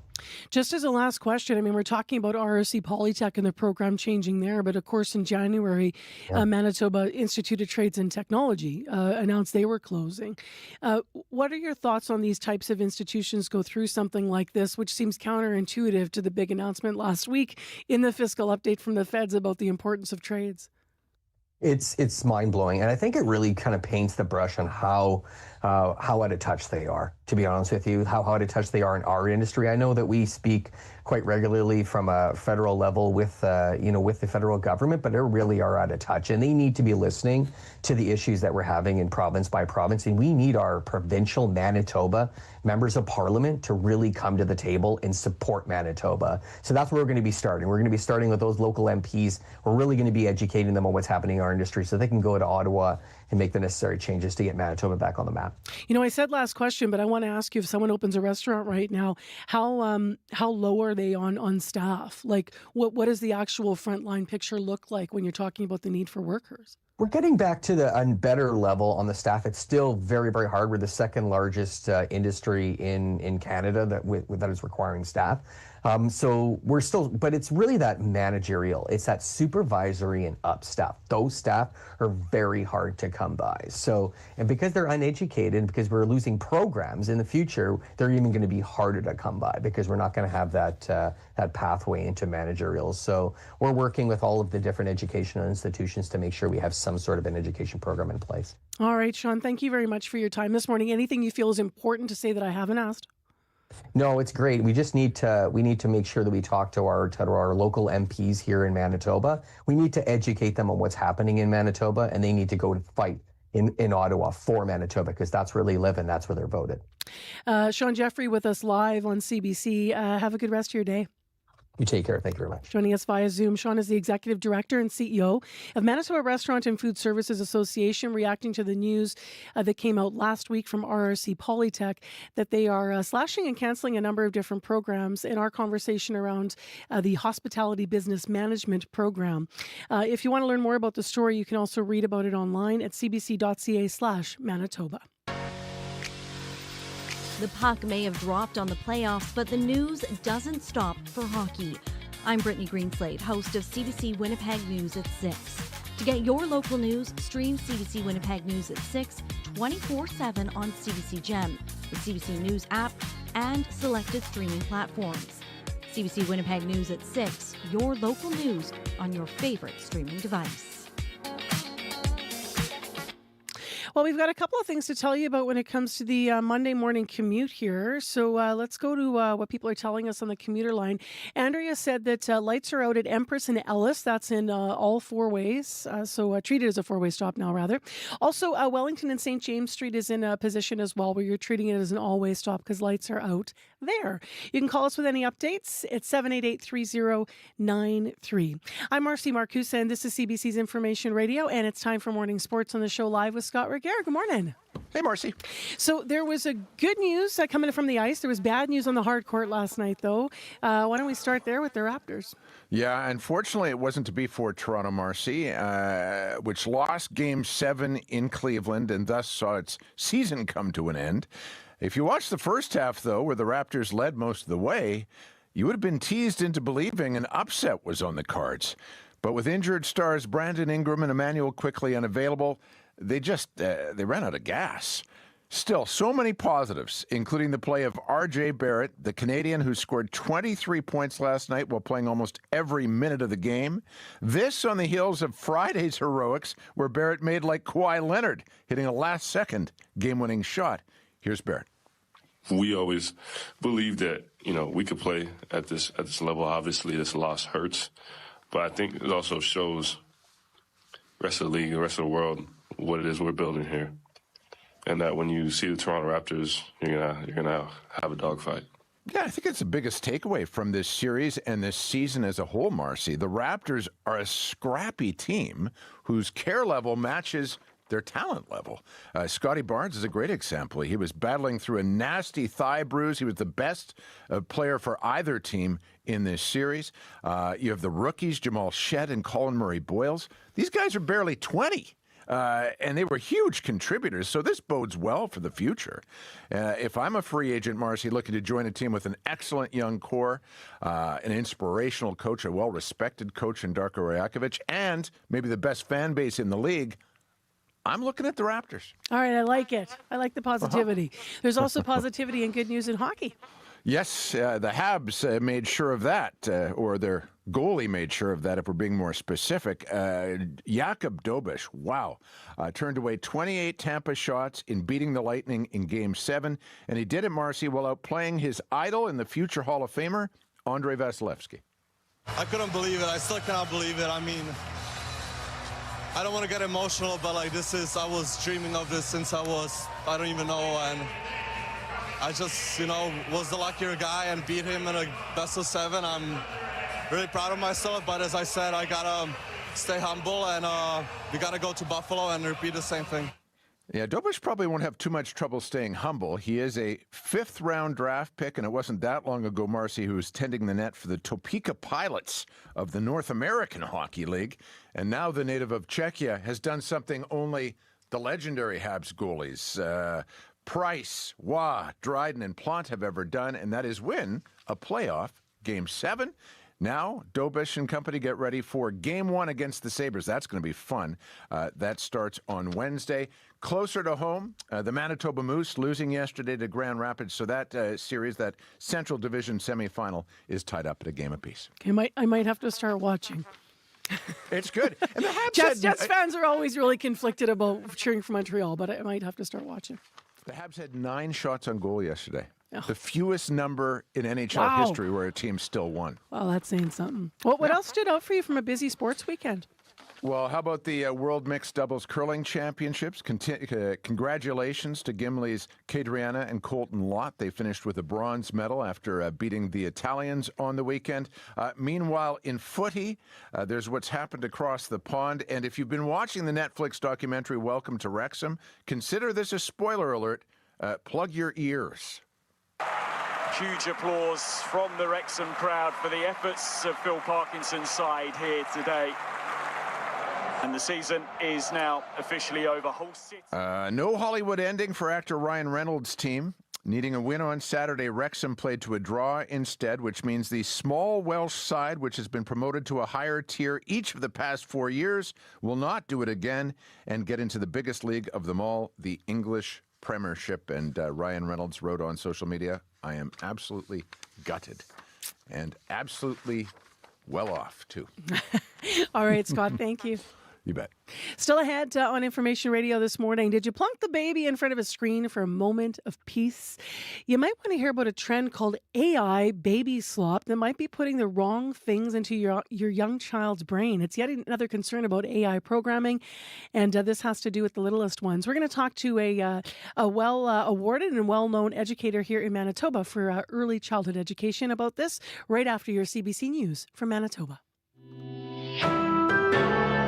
This is CBC News. Good morning. I'm Heather Wells in Winnipeg, in a windy and cold Winnipeg.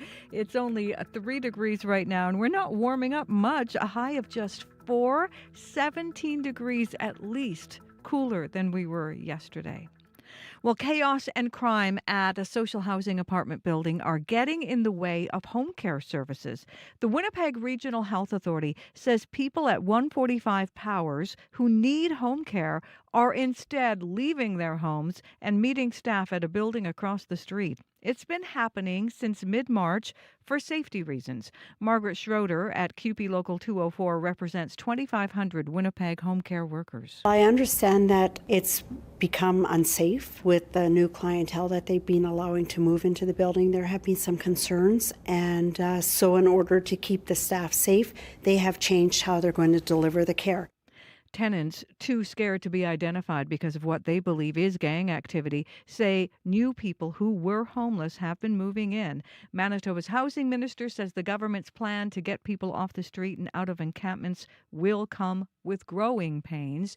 You can hear more on this story coming up in the next half hour right here on Information Radio. 3 healthcare workers were assaulted by a patient at Grace Hospital in Winnipeg. Police say one of the workers had her clothes ripped when the patient tried to bite her. Another worker also sexually assaulted, and a third was verbally threatened. Manitoba Nurses Union President Darlene Jackson says the string of assaults are part of a larger trend in hospitals. We are seeing a huge rise in violence in healthcare for all frontline workers. So it almost seems that it's become quite normalized for the public and patients to feel that they have the right to be abusive to their staff, both physical and verbal assault. A 59-year-old man is charged. Manitoba's health minister says the government is deeply concerned and will continue working to strengthen hospital safety. The Winnipeg Construction Association says a provincial rule is complicating a federal push for some more workers in the trades. Ottawa says $6 billion will be invested in attracting more people to the trades, hoping for 100,000 new Red Seal trade workers over the next 5 years. The initiative offers cash incentives for people who become apprentices. But Daryl Harrison at the Construction Association says a provincial NDP rule is a hurdle.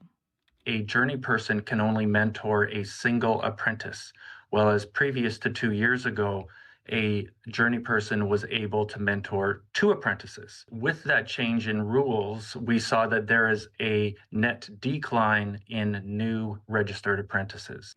Ottawa says Canada needs thousands of new tradespeople to build homes, infrastructure, and defence capacity.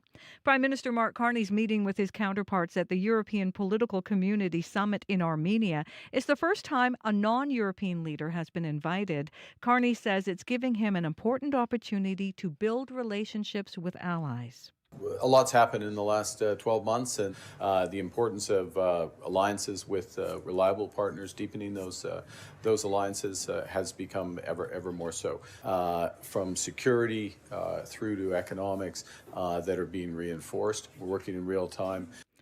At least 3 people are dead after a rare hantavirus outbreak on a cruise ship. It happened on a Dutch vessel after it departed Argentina. Scott Miskovich is president and CEO of the Premier Medical Group in the U.S. He says hantavirus is most often spread by rodents. One of the things that is just going to potentially change the infectious disease world and travel medicine and wilderness medicine world is this may be the Andes variant of the hantavirus. And there are 31 cases that I have researched and I can find in the world that have been spread through human-to-human transmission. You can hear more on this story and other national and international news coming up on World Report at 8.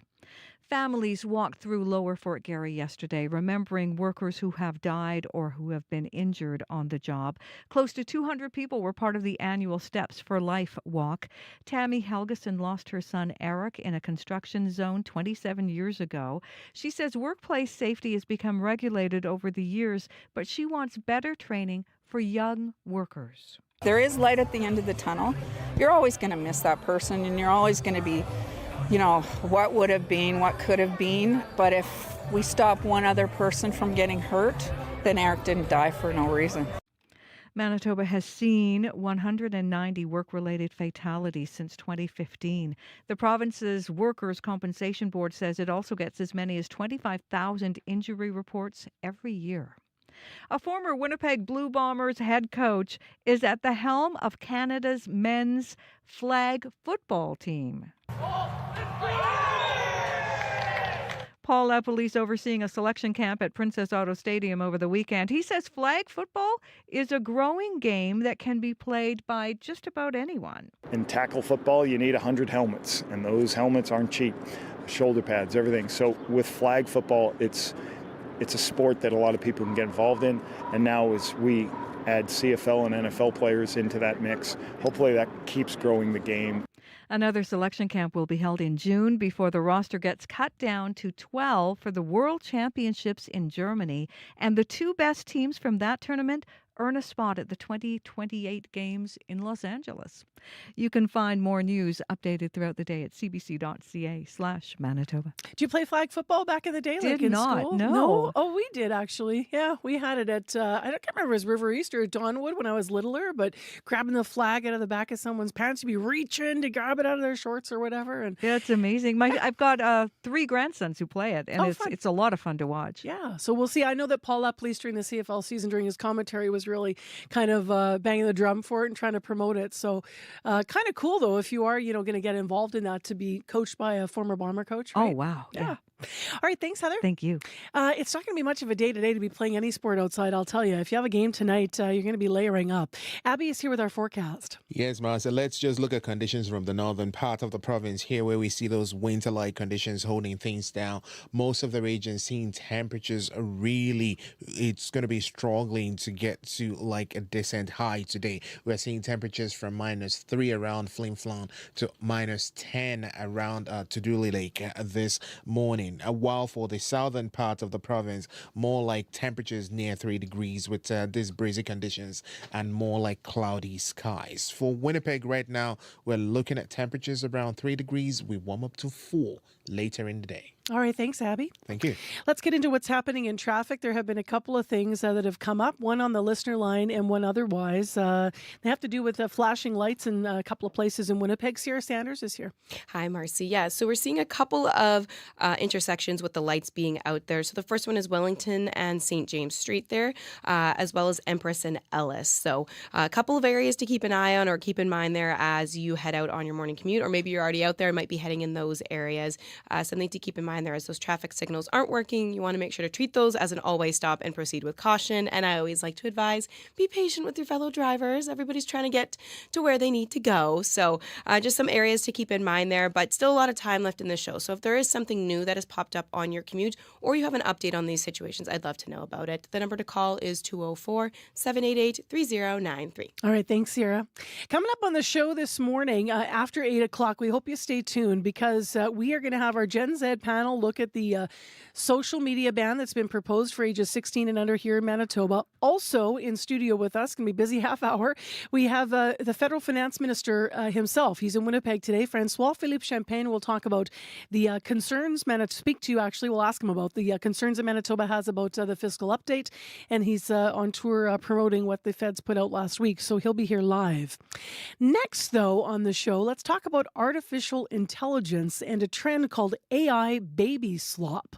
It's a barrage of low-quality, often inaccurate artificial intelligence videos that show up in places like YouTube Kids, where content is meant to be safe for children and babies. Now, as the trend continues to grow, experts are sounding the alarm about the effects of these videos on children under 5. That's the age range when children are most impressionable. CBC asked education experts Carrie Ewert and Carla Engelbrecht to weigh in. You'll get the bright colors, you'll get the repetitive sounds, familiar characters to the children, but it's really loosely structured on narratives. It's not fantastic. It's actually very low quality. And it doesn't really have any developmental, cognitive coherence or intention to it. Characters sometimes morph unpredictably into different characters or a personified being, which is fine when you're looking at a really structured storyline, but it doesn't follow any type of logic or sequence. So it's really scraping from the barrels of everything that's out there, from misinformation, disinformation, malinformation. And it's producing something that children are now learning to be their truth. So I've seen content where it is, modeling behaviors you don't want a child to do, or where it's like, grabbing a hot pan out of an oven with bare hands, right? Like really dangerous things. Or then there's this middle camp of it's just bad for your brain. So it's either like poor literacy where it says A is for apple, but then you've got a banana on the screen. And so these very basic multimedia principles are being violated, or it's just complete noise and nonsense. So it takes cognitive load to actually make sense of these things. And you're now in a critical time for childhood, for development of literacy, language, math, all of these things. You're just putting junk into their brains. So that was education experts Carrie Ewert and Carla Engelbrecht speaking with CBC. Well, Jean Sangalang is an award-winning early childhood educator here in Winnipeg, and she joins us now to weigh in on all of this. Good morning. Hi, good morning. Nice to be here. Yeah, we're glad you're with us. So you were listening to that clip. What do you think about this AI baby slop? Oh, you know what? Like, while I'm listening to it, I can't stop nodding and, kind of saying yes, because I totally agree to what has been said in the video. Like, it says there that this kind of baby slop video are very low in quality, and it really doesn't provide any developmental or cognitive coherence on it. And it is just like putting junk into the brains of young children. So, I know that, this AI baby slop video, they're often very bright and very fast and looks almost, but not actually really real. And at first glance, they seems like cute or harmless. But from a child development perspective, like me, they're actually not the best choice for young children. Mm-hmm. So what's happening in a child's brain that makes, in the ages of 0 to 5, right? What are you wanting to put in their brains that they're actually going to keep as an adult? Tell us about that developmental phase. It's because they're on a critical period. Those ages, 0 to 5 years old, early stages of their brain is kind of developing. So we wanted to be very intentional of providing their very rich quality learning environment, because all those neurons on their brains are starting to connect. And that is actually the periods where they can easily remember things that they're kind of seeing or hearing repetitively. So it's very critical for that ages, what they're going to hear or what they're going to watch or observe. So yes, it's very critical. To be intentional. Yes. Some parents, obviously parents are busy, especially if you're on your own. Sometimes you need to put your kid in front of a screen, maybe while you're doing something, or the screen can be a tool. What do you say to parents who use screens like this about, I guess, how to be intentional and how to make good choices for their kids? Yes, like for children, especially infants and toddlers, and I know for parents or for adults, it may sound to be very interesting, very good for children. It looks like at the very first glance, they are full of educational things and a lot of things to learn for their children. But I would say that for parents, I do understand because I am a parent too. So it's really easy for us to put those screen on front of our children and just watch because we are so busy. But I wanted to remind them that it is very important still to be present with them because little ones learn by watching real faces, like the real emotions and our real movements. So their brains are kindly wired to pick up on those tiny details, like our eye contacts, like the tone of the voice, or our natural facings. Like nowadays we are on the technology era, and it's really hard. It's very challenging to be away from that. So I would say just be mindful and be intentional of previewing the content first before exposing your children to those videos. You have actually some interesting ideas that sound really simple, being outside and making sure you're looking at nature, looking at other people. But you also have some really wonderful ideas, about development that could help, something as simple as a carton of milk. Yes. For example, when you have your child with you, you have to narrating what the child is doing. They really learn through a real world sensory inputs. So you can just simply provide all those empty boxes and containers that you have at home. So you could just offer all of those to the children, and that basically can give them and provide them a lot of chances to build the learning about problem solving, motor skills developments, and attention span. Because if you actually look at a carton of milk, you'd have to learn how to open it. You'd learn what milk is, I guess. There'd be words all over it. Yes, there are a lot of learnings happening at that moment with a child's brain. Thank you so much, Jean. Thank you. That's Jean Sengalang with us. She's a licensed family home early childcare educator. She's winner of the 2025 ECA Award of Excellence. So we wanted to congratulate her on that. Last week was Early Childhood Educator Week, in fact, in Manitoba. And she was talking to us about this AI slop to be aware of if you're setting the kids down in front of anything online. Well, I have something that's kind of the complete opposite of AI slop. In fact, it was created by Corey King, and he is a Manitoba-based game developer, but he decided to launch his first ever kids book. And he says part of this was to get kids completely off screens. He said he spent his life, developing things on screen, which he appreciates, but he created this book called Something Must Be Done, and he was in early talking about it. I'm holding it up if you're watching on YouTube. Just beautiful, colorful illustrations, and it's all about recapturing the magic out there, especially in nature. And if you look through the illustrations, you're not going to find one phone, not one cell phone depicted in here. He said that was important. It's got a great message. This actually launches tomorrow if you want to check it out at Indigo at Polo Park. I'm just going to read a little passage from the book. We're giving away 2 of them this morning.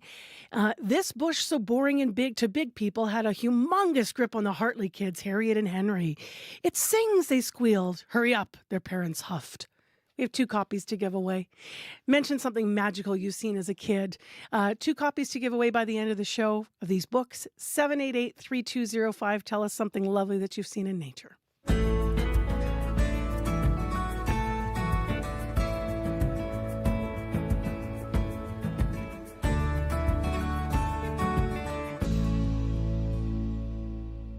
Up next on CBC, people who rely on home care at a social housing building in Winnipeg's William White neighborhood are being asked to cross the street to get care.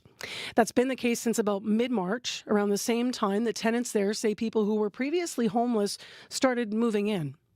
The Manitoba government's Your Way Home strategy has been aiming to move chronically homeless people out of encampments and into stable housing. But some vulnerable people who live in the buildings that they're moving into say that's making them unsafe. CBC's Josh Crabb has visited the building and he spoke with some people who live there. You may have heard part of his story on the news, but he joins us with a feature about this. Good morning. Good morning.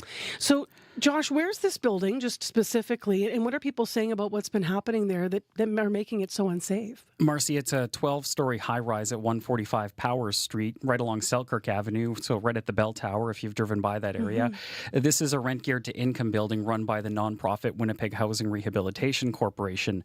I've previously visited the building. That was more than 2 years ago. At that time, I remember seeing some graffiti inside. There was a smell of cigarette smoke. There were some signs of disrepair, but people who live there now say the conditions are far worse.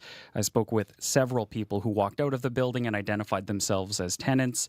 None wanted to appear on camera, and they asked for confidentiality because they're concerned about gang activity in the building. They fear speaking out about what's going on there might make them a target. Residents tell me there have been stabbings in and around the building, people inside handing out crack pipes, people living in stairwells, consuming drugs in hallways, and people, as one resident put it, selling their bodies. One man called what's happening there a travesty. When I was there last week, 2 Winnipeg police officers walked in and then walked back out with a woman in handcuffs. The Winnipeg Regional Health Authority says for the past month and a half, home care workers have not been going inside. The WRHA says they're now providing care to residents at the Indigenous Family Centre located directly across the street. That means people in need of care typically provided in the home have to leave their homes to get it. Margaret Schroeder with QP Local 204 represents 2,500 home care workers in Winnipeg. She's not aware of an arrangement like this at any other building in Winnipeg. Well, I understand that it's become unsafe with the new clientele that they've been allowing to move into the building. There have been some concerns, and so in order to keep the staff safe, they have changed how they're going to deliver the care. What a story you've brought. Lots of detail on what you've heard from folks. How many people are affected by this change she's talking about? The WRHA says 2 people are currently receiving home care across the street. Now, there have also been safety concerns raised by home care workers at another one of the Winnipeg Housing Rehabilitation Corporation's buildings, which we told you about in a story last week. Home care workers are still going to the Canadian Polish Manor on Selkirk Avenue. That's a 55-plus building where 33 people are getting home care. Home care workers are now going into a side entrance at that building to avoid interactions with other people trying to follow them into the building. Now, the health region says it's confident the landlord is working to address the situation, and the WRHA says once things have improved, it plans to return to providing home care services within 145 Powers Street. Schroeder isn't aware of any specific incident that prompted this change. She knows it's not the best solution, though. It's not ideal for the clients, which is unfortunate, but in order to keep the workers safe, sometimes we have to make different arrangements, and in this case it would be the clients are going across the street just so that our workers can remain safe. What's the landlord saying, Josh, about the problems there and the impact it's having? The executive director of the Winnipeg Housing Rehabilitation Corporation confirmed the home care arrangement, but James Heinrichs had no further comment. None of what tenants say is happening in the building comes as much of a surprise to Mitch Bourbonniere. He's an outreach worker here in Winnipeg with OPK Manitoba, the Downtown Community Safety Partnership, and he has a loved one living in a different social housing building. I can only speak from my personal experience of my loved one and what they go through in their block is that they get people kind of milling about the building, and as soon as someone who lives there is entering, they dash in and they occupy the stairwells, they occupy the hallways, and there's been some very disturbing behaviors that affect everybody in those buildings. There's defecation, there's sexual activity in the stairwells, there's open drug use, there's people banging on people's doors. So it gets very unsettling for the folks that live in those buildings. What does he think of the province's Your Way Home strategy then? Bourbonniere says it is important to find housing for people who are homeless, and he supports the Your Way Home strategy, but he says it comes with growing pains and challenges when new people with complex needs and backgrounds move in somewhere. He says it can make a building unsafe for other vulnerable people who already live there. Some people with addiction and mental health that are active in their addiction, sometimes when they move in, it does attract some of the outsiders from the building. It attracts drug dealers and gang members.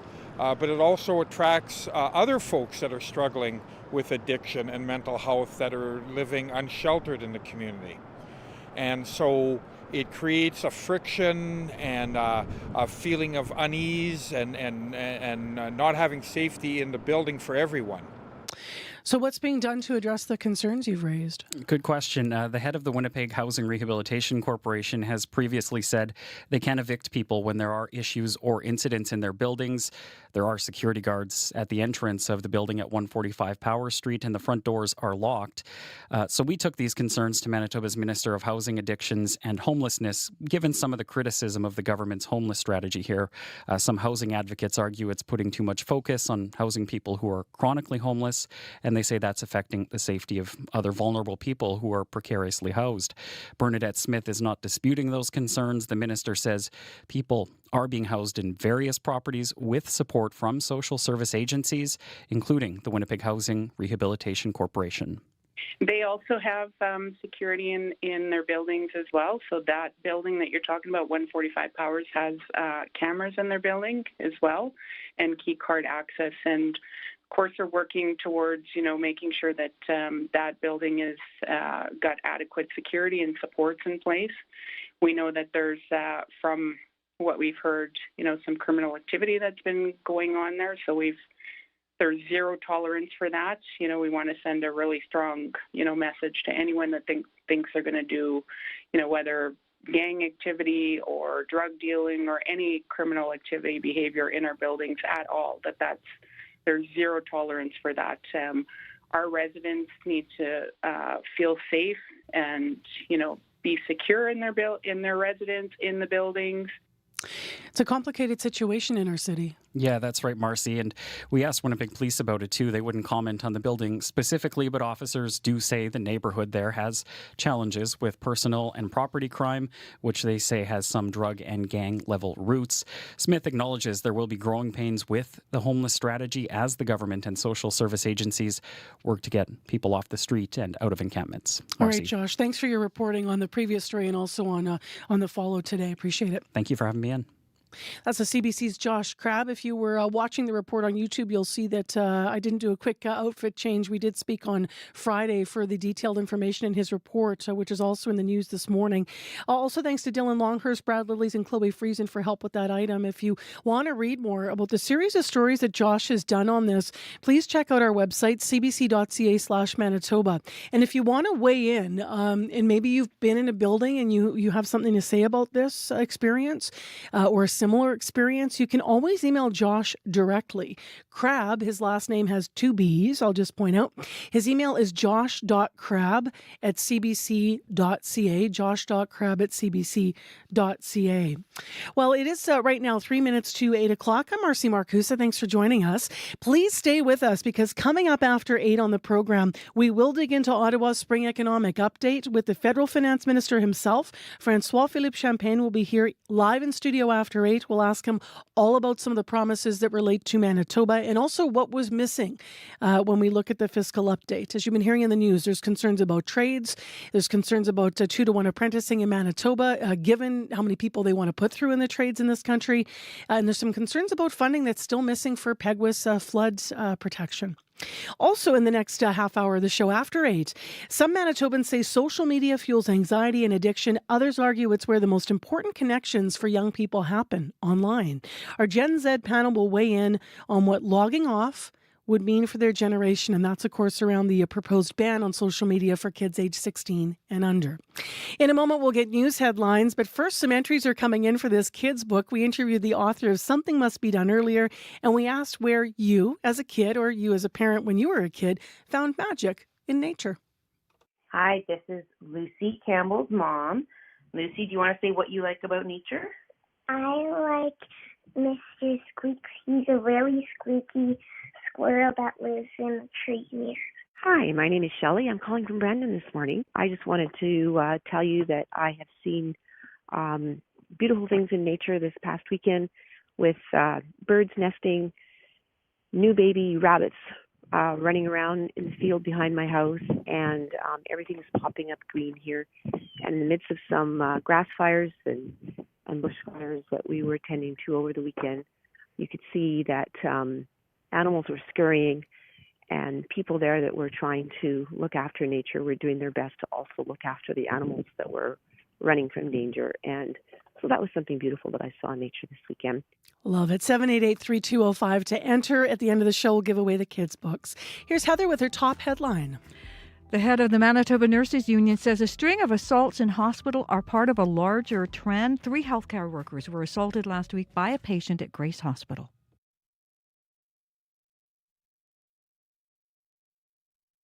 On cue. Imagine picking up a guitar for the first time when you're in your 20s, you learn a few covers from YouTube, and then months later, Elton John is on the phone calling you the next Bill Withers. That's what happened to Cassius Culpepper. He'll be here to tell you his story, and we debate the best way to eat Vienna sausages. Fry them up, slice it up in half, put jelly on it, grape jelly. Q with Tom Power. This morning at 10:30 in Newfoundland, and on CBC Listen, or wherever you get your podcasts. The CBC News is next. Coming up in half an hour, it's The Current with Matt Galloway. It is a striking image. Celebrities who are suddenly extremely thin, a trend driven by GLP-1 drugs. We'll look at how this is changing our ideas around what's a normal body size and the effects on mental and physical health coming up on The Current. This is World Report. Good morning, I'm Martina Fitzgerald. The United States and Iran are engaged in a tense standoff in the Strait of Hormuz. Iran says it will attack any foreign vessels entering the strait. An Iranian news agency says 2 missiles have already hit 1 U.S. vessel, though U.S. Central Command is denying that claim. It says 2 American-flagged merchant ships have passed through the strait. The CBC's Willie Lowry joins us from Washington. Willie, what is the latest from the White House? Martina, Operation Project Freedom aims to essentially free an estimated 2,000 ships stuck in or around the Strait of Hormuz that are essentially hostage to this conflict. U.S. President Donald Trump, in an effort to break the Iranian stranglehold on the strait, is launching yet another military operation. Trump says the move comes at the behest of several other countries and that the U.S. will guide their ships safely out of these restricted waterways so that they can freely and ably get on with their business. But it's unclear how exactly the U.S. will do that. In a statement, Central Command said the U.S. military had beefed up its presence and would support the operation with guided missile destroyers, over 100 land and sea-based aircraft, multi-domained unmanned platforms, and 15,000 service members. Iran, meanwhile, is warning that it will target foreign forces transiting through the waterway. And Willie, what are we hearing in terms of negotiations? The two sides continue to talk via Pakistan, but so far have been unable to bridge their differences. The U.S. rejecting a recent 14-point plan proposed by Iran. Trump telling Khan News, an Israeli media outlet, that the latest proposal was not acceptable. But in his post announcing Project Freedom, he said that his representatives are having very positive discussions with Iran. A spokesperson for Iran's foreign ministry says the country will be reviewing America's response to their proposal. The CBC's Willie Lowry in Washington. Thank you, Willie. My pleasure. At least 3 people are dead after a rare hantavirus outbreak on a cruise ship. It happened on a Dutch vessel in the Atlantic after it departed Argentina. Scott Miskovich is president and CEO of the Premier Medical Group in the U.S. He says hantavirus is most often spread by rodents. One of the things that is just going to potentially change the infectious disease world and travel medicine and wilderness medicine world is this may be the Andes variant of the hantavirus. And there are 31 cases that I have researched and I can find in the world that have been spread through human-to-human transmission. At least 3 other people from the cruise ship are sick. One is in intensive care in South Africa. The airborne virus can cause flu-like symptoms and may quickly lead to lung and heart failure. Prime Minister Mark Carney is joining European leaders for their summit in Armenia. Canada is the only non-European nation at the gathering.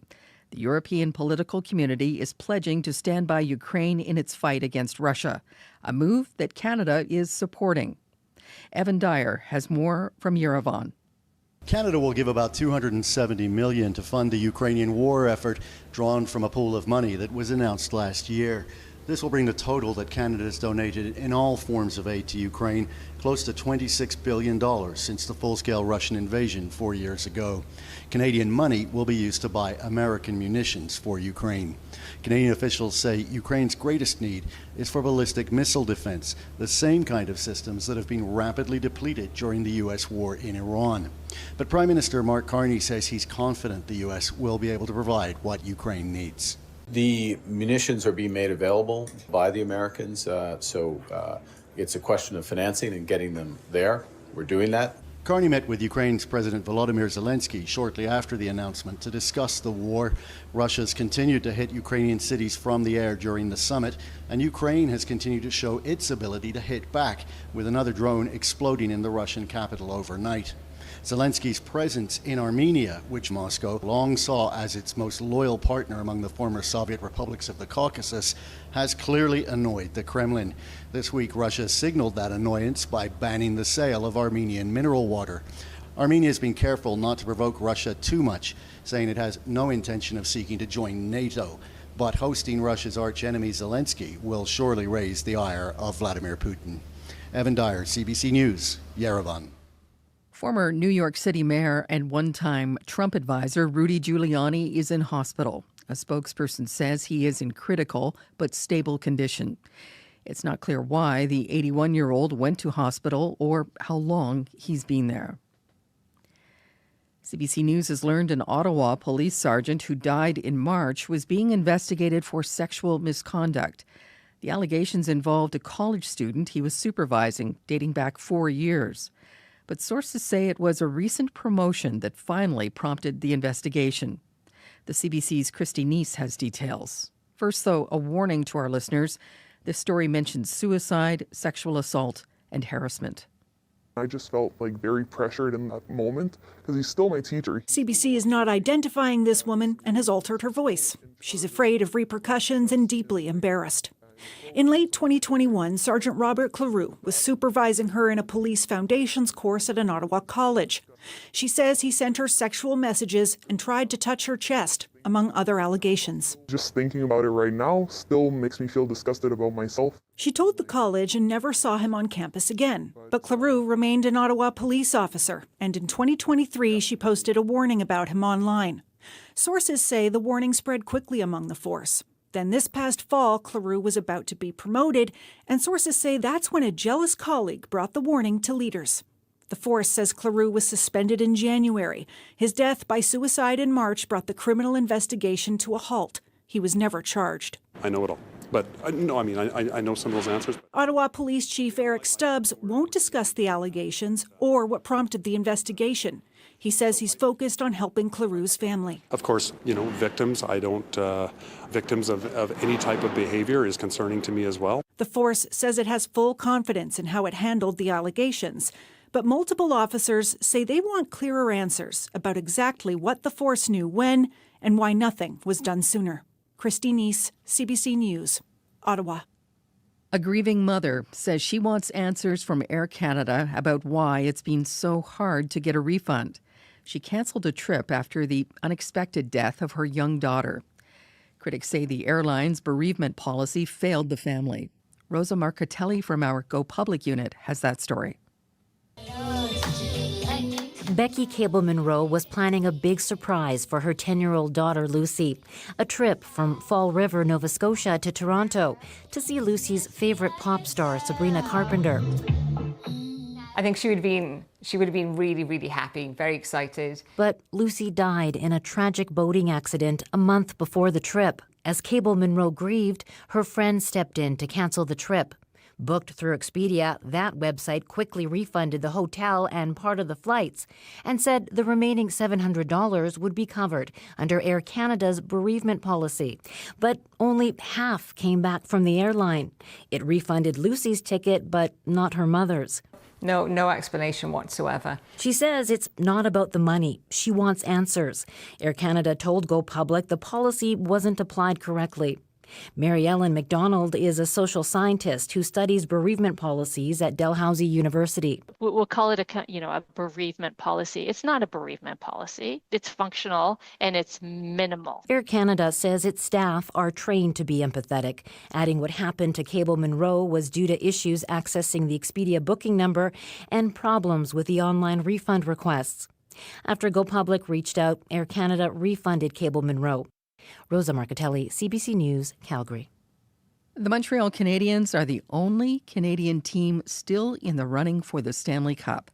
The Habs beat Tampa Bay 2-1 last night in Game 7 of their series.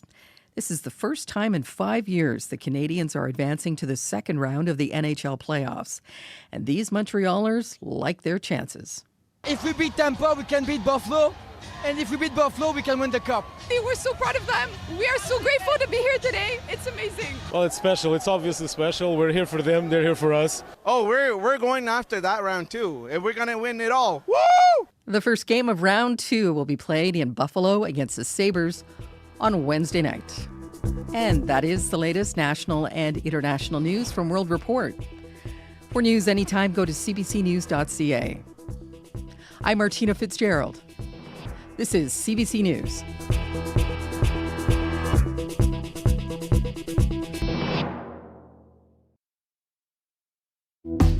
Good morning, Manitoba. I'm Marcy Marcusa. Man, it is just sort of gray, and we took a turn in the temperature. It's going to be some 17 degrees colder today than yesterday, and that wind in the south continues for us. Thanks for joining us here Monday morning on Information Radio on 89.3 FM, 990 AM on the app and on YouTube. This half hour, the Federal Finance Minister, François-Philippe Champagne, is in Winnipeg. He's going to be live in studio to talk more about last week's federal fiscal update and what is in it and what is missing in it for Manitoba. Also, besides that feature interview with the Federal Minister, we have our Gen Z panel that's coming in.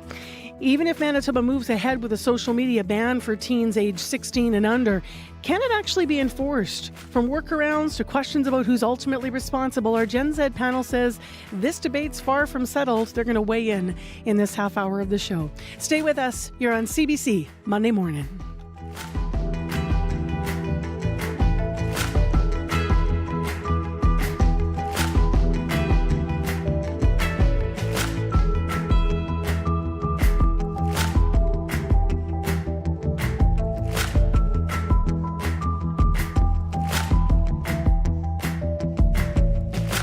Right now, for a look at headlines, let's go to our news center with Heather Wells. Good morning again. Good morning. Well, safety concerns have curbed home care services at a social housing apartment building. The Winnipeg Regional Health Authority says people at 145 Powers who need home care are instead having to leave their homes and meet staff at a building across the street. Tenants, too scared to be identified because of what they believe is gang activity in the building, say new people who were homeless have been moving in. We're going to hear more coming up as well. The head of the Manitoba Nurses Union says a string of assaults in hospitals is part of a larger trend. 3 healthcare workers were assaulted last week by a patient at Grace Hospital. Police say one of the workers had her clothes torn when the patient tried to bite her. I'll be back with more Manitoba news coming up at 8:30. All right. Thank you, Heather. Thanks. Let's get into what's happening in the weather today. As I mentioned, wow, Abby, it doesn't feel like May at all. Not at all, Marcy. With these cool and cloudy stats in most of the regions across the province up north, we're still dealing with light snow falling in most of the regions. For the south, we are hovering between 1 and 3 degrees right now. We will see most of the regions warm up close to 4 degrees, while up north, it's more like that late chill seasonal grip in the part of the north where we're seeing temperatures between -4 and -9. But for the city, we only get to 4 degrees today under this blanket of clouds we have outside. Yeah, I call that lousy, right? If you're playing a ball game tonight outside, you're going to want to layer up, folks. We have a couple traffic things going on. Wellington and St. James, and also Empress at Ellis. Both of the light standards are out there, so treat them as all-way four-way stops. And give us a call if you have a problem. Sierra is covering the commute this morning, 788-3093.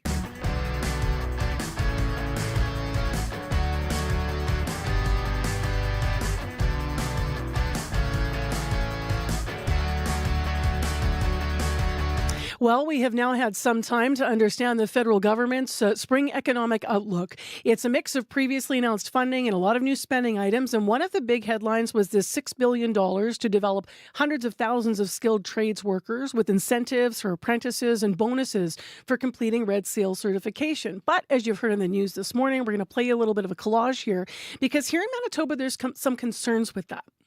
On the prairies, there's lots of folks who want to take trades. The notion that the monetary incentives are going to change the game, I think, are misplaced. Lots of these trades have wait lists. There are people who want to take the programs, and sometimes there just aren't enough seats for those folks. If the feds worked with the province about how they could open up more seats using existing facilities, I think that would be incredibly helpful. How challenging is it to find enough journeymen to take on apprentices now that the NDP government has a 1-to-1 ratio? That is a challenge. It seems to be slowing down the movement of leveling up.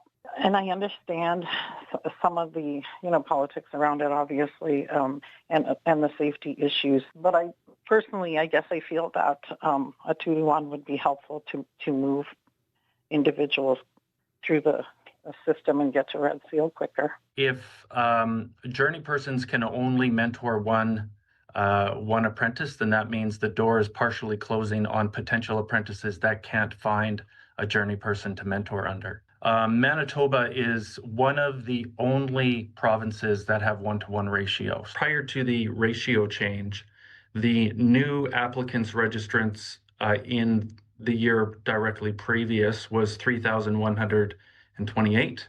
And then when the ratio change was put in place, it went down to 2,730. So that's a drop of 400 less apprentices.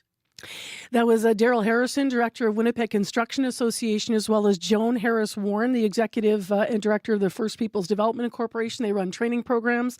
And Mark Frison, who's the President and CEO of Assiniboine College in Brandon. I was watching François-Philippe Champagne react to the collage and saying, oh, interesting almost. It looked like Canada's Finance Minister is live in our Winnipeg studio. Good morning. Good morning. On a chillier morning, I would say. I know, no nice weather for you today. But you're right. You were reading me well. Yeah. I was listening with intent and reflecting on some of the comments. Yeah. This is a generational investment, something we've never, it's at a scale that we've not seen in generation, trying to make it easier. I understand some were talking about the infrastructure. I hear about the ratio. I'll be seeing Premier Canoe later on today. It's good feedback. Honestly, my first reaction was thank you, because obviously the reality across the nation is slightly different depending where you go. I was in Toronto, over I think the weekend or the day then in Montreal. Reality is a bit different, but I think there is enough flexibility, I would think, in what we've proposed to adapt and serve the realities you find in different regions of the country. So let me ask you about the two Manitoba specifics here. So obviously I didn't play you the portion where people were pleased with all of these guests were pleased with the investment and saying it's a great thing. So the buts are on, let's talk about the ratio of apprentices then to be able to take on. This was a change that was made for safety reasons. However, if there were a safe way to do it, and you said you're seeing Premier Canoe later today, is it something that your federal government would encourage our Premier to look at, returning to a 1-to-1 ratio to get more people in the trades quicker? Well, certainly it's interesting feedback. I have enormous respect for Premier Canoe.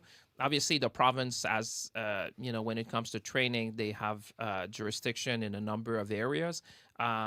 So we want to make sure that this would be well aligned with their thinking, but we will certainly I'll mention our interview this morning, and I'm sure you might be listening. I would think the Premier would be listening. So it's something that I'll raise with him, and just it's feedback. I mean, listen, this is good. We want to listen to people. I mean, if there must have been a reason why Manitoba went in that direction.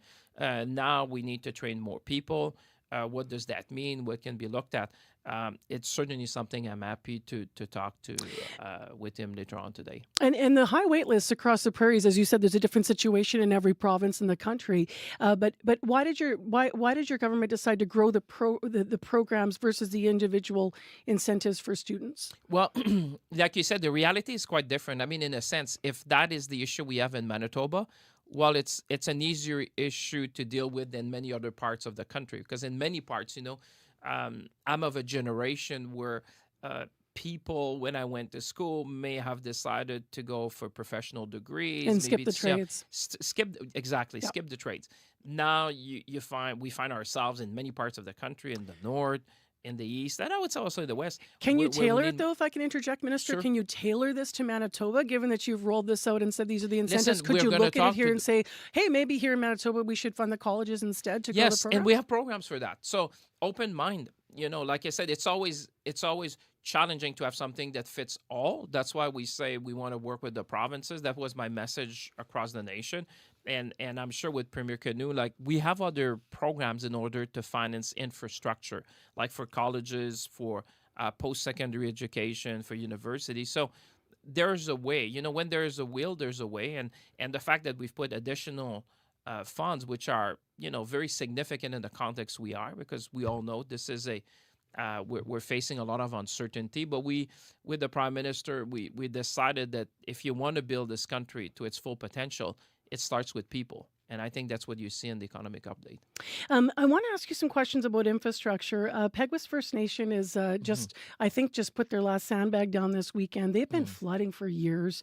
Leaders have been asking your government for permanent solutions. Our premier has said there could be something nailed down this year.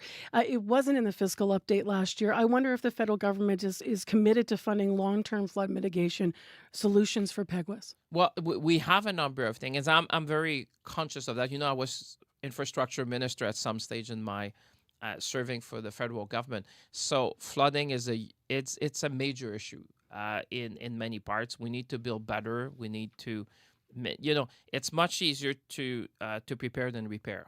And we've seen that across the nation in many ways. There is a number of envelopes and program existing in order to deal with this situation, because there's a human cost to that. Oftentimes we talk about the financial cost of rebuilding, but the human cost about your families, your neighbors. We talked to a family that was out since I think it was 2022, 4 years living in Winnipeg. And you were infrastructure minister, so you know how long. Back in the days, yes. Can you commit?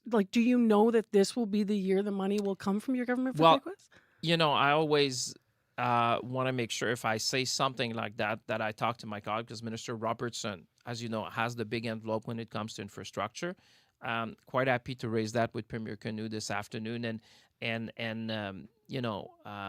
look at the situation in particular and see what has been done and what needs to be done. Because oftentimes, as you say, these projects sometimes, for whatever reason, the extent in time, the cost is sometime increasing. So I just need to understand better where we are and what needs to be done in order to solve the situation. Besides meeting with Premier Canoe, are you meeting with any of the trades colleges, or are you meeting who else? Well, we're going to be at the base, the 4,000 or 5,000 people. When I travel, I always try to go to the base and say thank you on behalf of all of us. So that's the first point. Then we'll be at the Chamber of Commerce. And then we're going to be to Paolo Aerospace, which does a lot of repair, maintenance, and overall. Then Premier Canoe, and it's a long day, but it's a short stop in a way. Then up in the air by 6, I think. So, but we'll try to do as much. Then we're going to go to meet people either for lunch or breakfast. Always try to engage. People have been very nice. You should walk with me in the airport. You see that a lot of people stop me to chat, which is good. This is how it should be done, and I think people have seen we've been. We've been good fiscal manager, reduce the deficit, focus on affordability, because if you and I were walking in the street, the thing that people talk to me about is always the cost of living. And what do you say with them when they say, Minister Champagne, it's unaffordable for me in Manitoba, help me? Well, what do you say is in this update well, being for there them? Because, the $7 billion of additional revenue we have, 2/3 of that went to people. It's the grocery benefit. The first boost will come on the 5th of June. And the other part was with respect to affordable housing. So very conscious that if you talk to people in the industry, they understand the long-term plan, but they say, what about me? What about the end of the week, the end of the month? It's housing, it's grocery, it's gas. And that's where we've been helping people. Because for me, you need to lead with your mind, but also with your heart. In a sense, for a lot of people, it's difficult. We had a bit of fiscal capacity. We use it to support people. We'll have to leave our conversation there. Thank you very much for making time for us today. It's always a pleasure. Thank you. Live on CBC, that is Federal Finance Minister François-Philippe Champagne. Local news is in decline across Canada, and this is bad news for all of us. With less local news, noise, rumors, and misinformation fill the void. and it gets harder to separate truth from fiction. That's why CBC News is putting more journalists in more places across Canada, reporting on the ground from where you live, telling the stories that matter to all of us. Because local news is big news. Choose news, not noise. CBC News. Well, next on the show, we're going to talk about the ban on social media and AI chatbots for teens that is proposed. The province says it's a move to protect young people from online harm and the addictive nature of the infinite scroll. Last week on CBC's As It Happens, Premier Wab Kinew told host Neil Cooksall his rationale for the ban. The bottom line is kids are experiencing harm, particularly on the mental health side, but also some very real life damages that are very, very stark and disturbing, and we think it's time to take action and protect kids. For a generation that's grown up connected, though, the idea raises questions about a whole bunch of things like freedom, safety, and what life online would actually look like. To talk about this, we have a Gen Z panel here. Victoria Romero, 23 years old, from University of Manitoba Political Sciences Department. Good morning. Thank you for having me. Welcome back. Kyler Zanelli's also back, 22-year-old business student at the University of Manitoba. Good morning. Good morning. And Odin Hutton, a 24-year-old construction worker who's a member of CBC Manitoba's Community Advisory Board. Good morning. How's it going? Good. You look like you're going to work today. You're wearing all your orange already. Yeah, got me a little early today. You guys want to have a laugh? The federal minister thought you were a band. I know. Did he tell you that? We could probably improvise something. That's what I'm saying. It's a good idea. Well, you're not a band. You are here to talk about a ban. So this is about the province says protecting young people and their health. How does social media affect your generation, Odin? It's pretty much a constant, like we've got everything ever to do with the internet in the palm of our hand, in our pocket, on our computer. Like it's nonstop, no matter where we are. Yep. If you cast your mind back, Kyler, then how would an AI ban have affected you if you didn't have that? Can you imagine what it would have been like, a social ban, rather? I can see that. I did a lot of reflecting on this because I felt that, when I was a kid, I wouldn't want people prying into my business. I always felt I could deal with my own. But when I looked back, I realized how bad my life would have been if I didn't have that extra time to spend with the loved ones that's no longer here, or the people that I don't get to see anymore. So you think a ban would have been a good thing for you in hindsight? I think I was lucky to grow up without it because it gave me the time to do these things. Okay. The time to do those things and connecting with them online then? Just in person. I think that if I had the current state of social media then, I probably wouldn't have had the time to do these things. Got it. Okay. And for you, how do you feel about the idea of a ban? And are you reflecting, Victoria, on what your life would have been like if that would have been in place? Yeah, definitely. I think that my life would be entirely different. I think now social media, it's, inexplicably intertwined with my life, with your life, with everyone's. But I do think my life would be better, I think healthier, if I had, perhaps had further regulation on this. Not that my parents already didn't do that, but young people don't always have the capacity to pump the brakes on some of the predatory engagement tactics that these apps are using. Okay. Now, Odin, we've seen students have found workarounds for cell phone bans in school. We heard that from Australia too. They're still refining what to do. Would a ban like this be even enforceable? Probably not. I mean, like when I was a kid, when the internet was just kind of like coming up, like there was so much you could do to like hack. Like we would download music illegally, pirate movies. Like there's always a way, there's always a workaround, like there's no stopping it. Especially with like VPNs like that. I think I seen Bryce Hoy. He had a segment. One of our reporters, Yeah, talking about it. And VPNs would be a big thing. Like all you have to do is install a VPN, pay $100, and then you're in China. You're getting around it. Yeah, exactly. And what I didn't ask you to weigh in on what your life would have been, how your life would have been different. These two are saying that in hindsight, at least, they probably would have supported a ban. How about you? I've never used AI. I don't like it, so I wouldn't even think about my life with it. But social media? Having, Instagram or whatever, I don't think it played too big an impact on me. For me personally, and I know a lot of other people will relate, it was video games that kept me inside, and that's how I stayed connected as growing up. And I think that could be a whole nother thing, like how do you ban social media but then let kids still play for mature games, because there's so many people that are going to be playing Call of Duty and other things, right? So you take away YouTube, but then these kids still have access to these adult games. I'm not sure how that would even work. What about protecting? They're saying that the ban's about protecting young people's mental health. So I wonder that can go two ways, because there's a protection, but then there's also people that might be young and connecting online socially because maybe they live remotely. They don't have a way to connect. So it's a complicated thing. How do we weigh that when we look at a proposed ban, Victoria? I think it's certainly a fine balance. I mean, multiple studies, like a study from Statistics Canada, shows we see a positive association with eating disorders and social media time, with depression, anxiety, all of these things, with cyber victimization, with real life victimization, like the Premier was talking about. All of these things there is much evidence to prove that social media access is harmful. But at the same time, yes, it is a way for kids to stay connected. It is a way to have friends. Maybe you don't fit in at school, you have online friends. Maybe you're connecting with your community that you're playing games with online on Discord or something. And we do want to make sure that we're not infringing on the rights of children to have community, to grow up in a world that this is their normal. This is their version of writing letters or calling the landline. So I think there's an understanding that needs to come into play with that, and I think really centering youth at the forefront. Kyler, who should be responsible for making social media safer? Because some people are saying that this is going too far. It's not the government's job. I think like landing on the moon, it's a team effort. It's everybody's job. I think parents still need to parent, and I don't think that you can take that away. I think schools need to teach how to properly use it. I think the government needs to keep these companies accountable. I don't think they need to regulate. I think they need to involve themselves in getting rid of infinite scrolling and making it less appealing or less addictive in a way, so you can give children the chance to get off of it. That's why I'm not in support of a full-on ban. We had a quick 5-minute panel for the three of you. Blame the federal minister. Thank you, though, for all coming in, and obviously we'll invite you back on other topics. Thank you.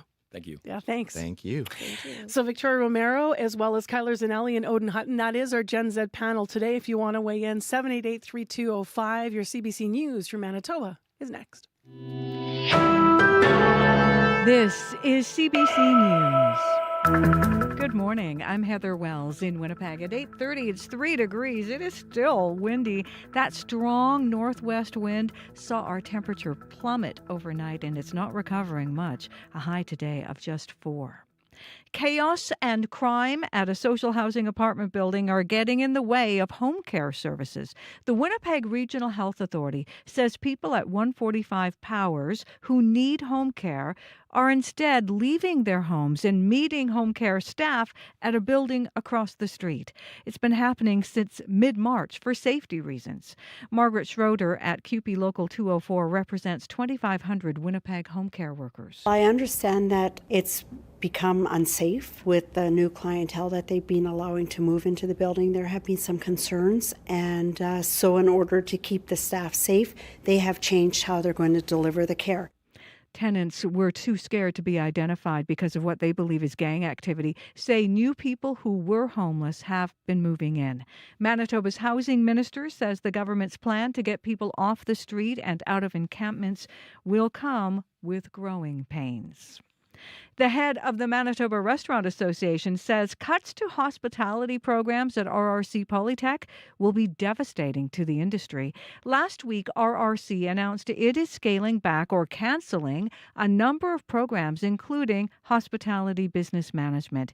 It blames a reduction in the number of international students. Sean Jeffrey at the Manitoba Restaurant and Food Services Association says those courses train future managers and restaurant owners. That supervisory and up staff, those staff are very hard to come by. So, and because they're uneducated, because we're losing programs in the future, they're even going to be harder to come by because we're not going to have that pathway into managerial. Jeffrey says the industry is still trying to recover from the loss of staff during the pandemic. 3 healthcare workers were assaulted last week by a patient at Winnipeg's Grace Hospital. Police say one of the workers had her clothes ripped when the patient tried to bite her. Another worker, who was also sexually assaulted, and a third employee was verbally threatened. Manitoba Nurses Union President Darlene Jackson says the string of assaults is part of a larger trend in hospitals. We are seeing a huge rise in violence in healthcare for all frontline workers. So it almost seems that it's become quite normalized for the public and patients to feel that they have the right to be abusive to their staff, both physical and verbal assault. A 59-year-old man faces a number of charges. Manitoba's health minister says the government is deeply concerned about the assaults and will continue working to strengthen hospital safety. At least 3 people are dead after a rare hantavirus outbreak on a cruise ship. It happened on a Dutch vessel after it departed Argentina. David Cifuentes, Chief of Special Pathogens at the National Microbiology Lab here in Winnipeg, says 3 key steps must be taken. Early identification of cases, seeking medical attention, and getting into facilities. At least 3 other people from the ship are sick. 1 is in intensive care in South Africa. Families walked through Lower Fort Garry yesterday, remembering workers who have died or who have been injured on the job. Close to 200 people were part of the annual Steps for Life walk. Tammy Helgeson lost her son Eric in a construction zone 27 years ago. She says workplace safety has become regulated over the years, but she wants better training for young workers. There is light at the end of the tunnel. You're always going to miss that person, and you're always going to be, what would have been, what could have been. But if we stop one other person from getting hurt, then Eric didn't die for no reason. There have been at least 190 work-related fatalities in Manitoba since 2015. The province's Workers' Compensation Board says it also gets as many as 25,000 injury reports every year. While eyeing spots on Canada's men's flag football team, Winnipeggers trying out in a selection camp at Princess Auto Stadium over the weekend, hoping to help Canada qualify for the Olympics. Dominic Horvath says it would be an honor to make the national team. He also hopes to inspire some of the younger players he coaches. As a kid, I always wanted to play for Team Canada, and now that I have this opportunity, just showing them that, whatever they can do whatever they want to. If they want to play flag football for Team Canada, they can, because a local guy from Winnipeg can do it. Cuts will be made, and another selection camp takes place in California in June. And from there, the roster will be cut down to 12 players for the World Championships in August, in mid-August. You can find more on all of these stories. All you have to do is head to cbc.ca/Manitoba. Thanks, Heather. Thank you. All right. Still ahead on noon today, the call-in is about passenger rights. The federal government's upping fines on airlines that violate air passenger rights. They're asking for your travel horror stories in the air, and that's between 12:30 and 1. You can weigh in. Thanks to the associate producers, Mary Rose Velena, Sophia Peralta-Barone, Michaela Van Kooten, reporter Jim Agapito, reporter Josh Crabb, and for our news department, Heather Wells, Joni Nicolo, Megan Ketchison, and Darren Bernhardt, Leif Larson, Nellie Gonzalez, Abby Adeyemi, as well as Darren Marash and Sierra Sanders for the show today. Speaking of Sierra, she's here with your last traffic. Yeah, Marcy, just a power outage to note. Manitoba Hydro is reporting an outage, in the Sargent Park and West End area there. So many intersections are without power there. So you want to make sure to treat those intersections as an all-way stop and be cautious as you approach them. We have a kids' books to give away. Should we do it tomorrow or should we do it now? I know it was sort of an early morning push and we weren't sure. Maybe we push it tomorrow. Okay, so you can still win. We're going to stretch our contest. We interviewed an early morning children's book author. We're asking you for a beautiful place that you enjoyed nature, either as a kid, a magical moment, or if you want to call the listener line if you're a kid and tell us about it, like the little girl who called about her squeak, Mr. Squeaks, I think she called him. Little squirrel. So cute. Love to hear that too. We'll give away those books tomorrow on the show. 788-3205 with those calls. And Abby with weather. Cool and cloudy start in the south. Most regions hovering around 3 degrees now, warming up to 6, while up north we'll see about 0 there. This warming double trend would return later in the evening, but before then we deal with a cool day. All right, we were short on time with our Gen Z panel about the proposed social media ban, so we're going to talk to them now, and we're going to tape a little bit of a conversation, and we'll have more of what they have to say on Up to Speed this afternoon.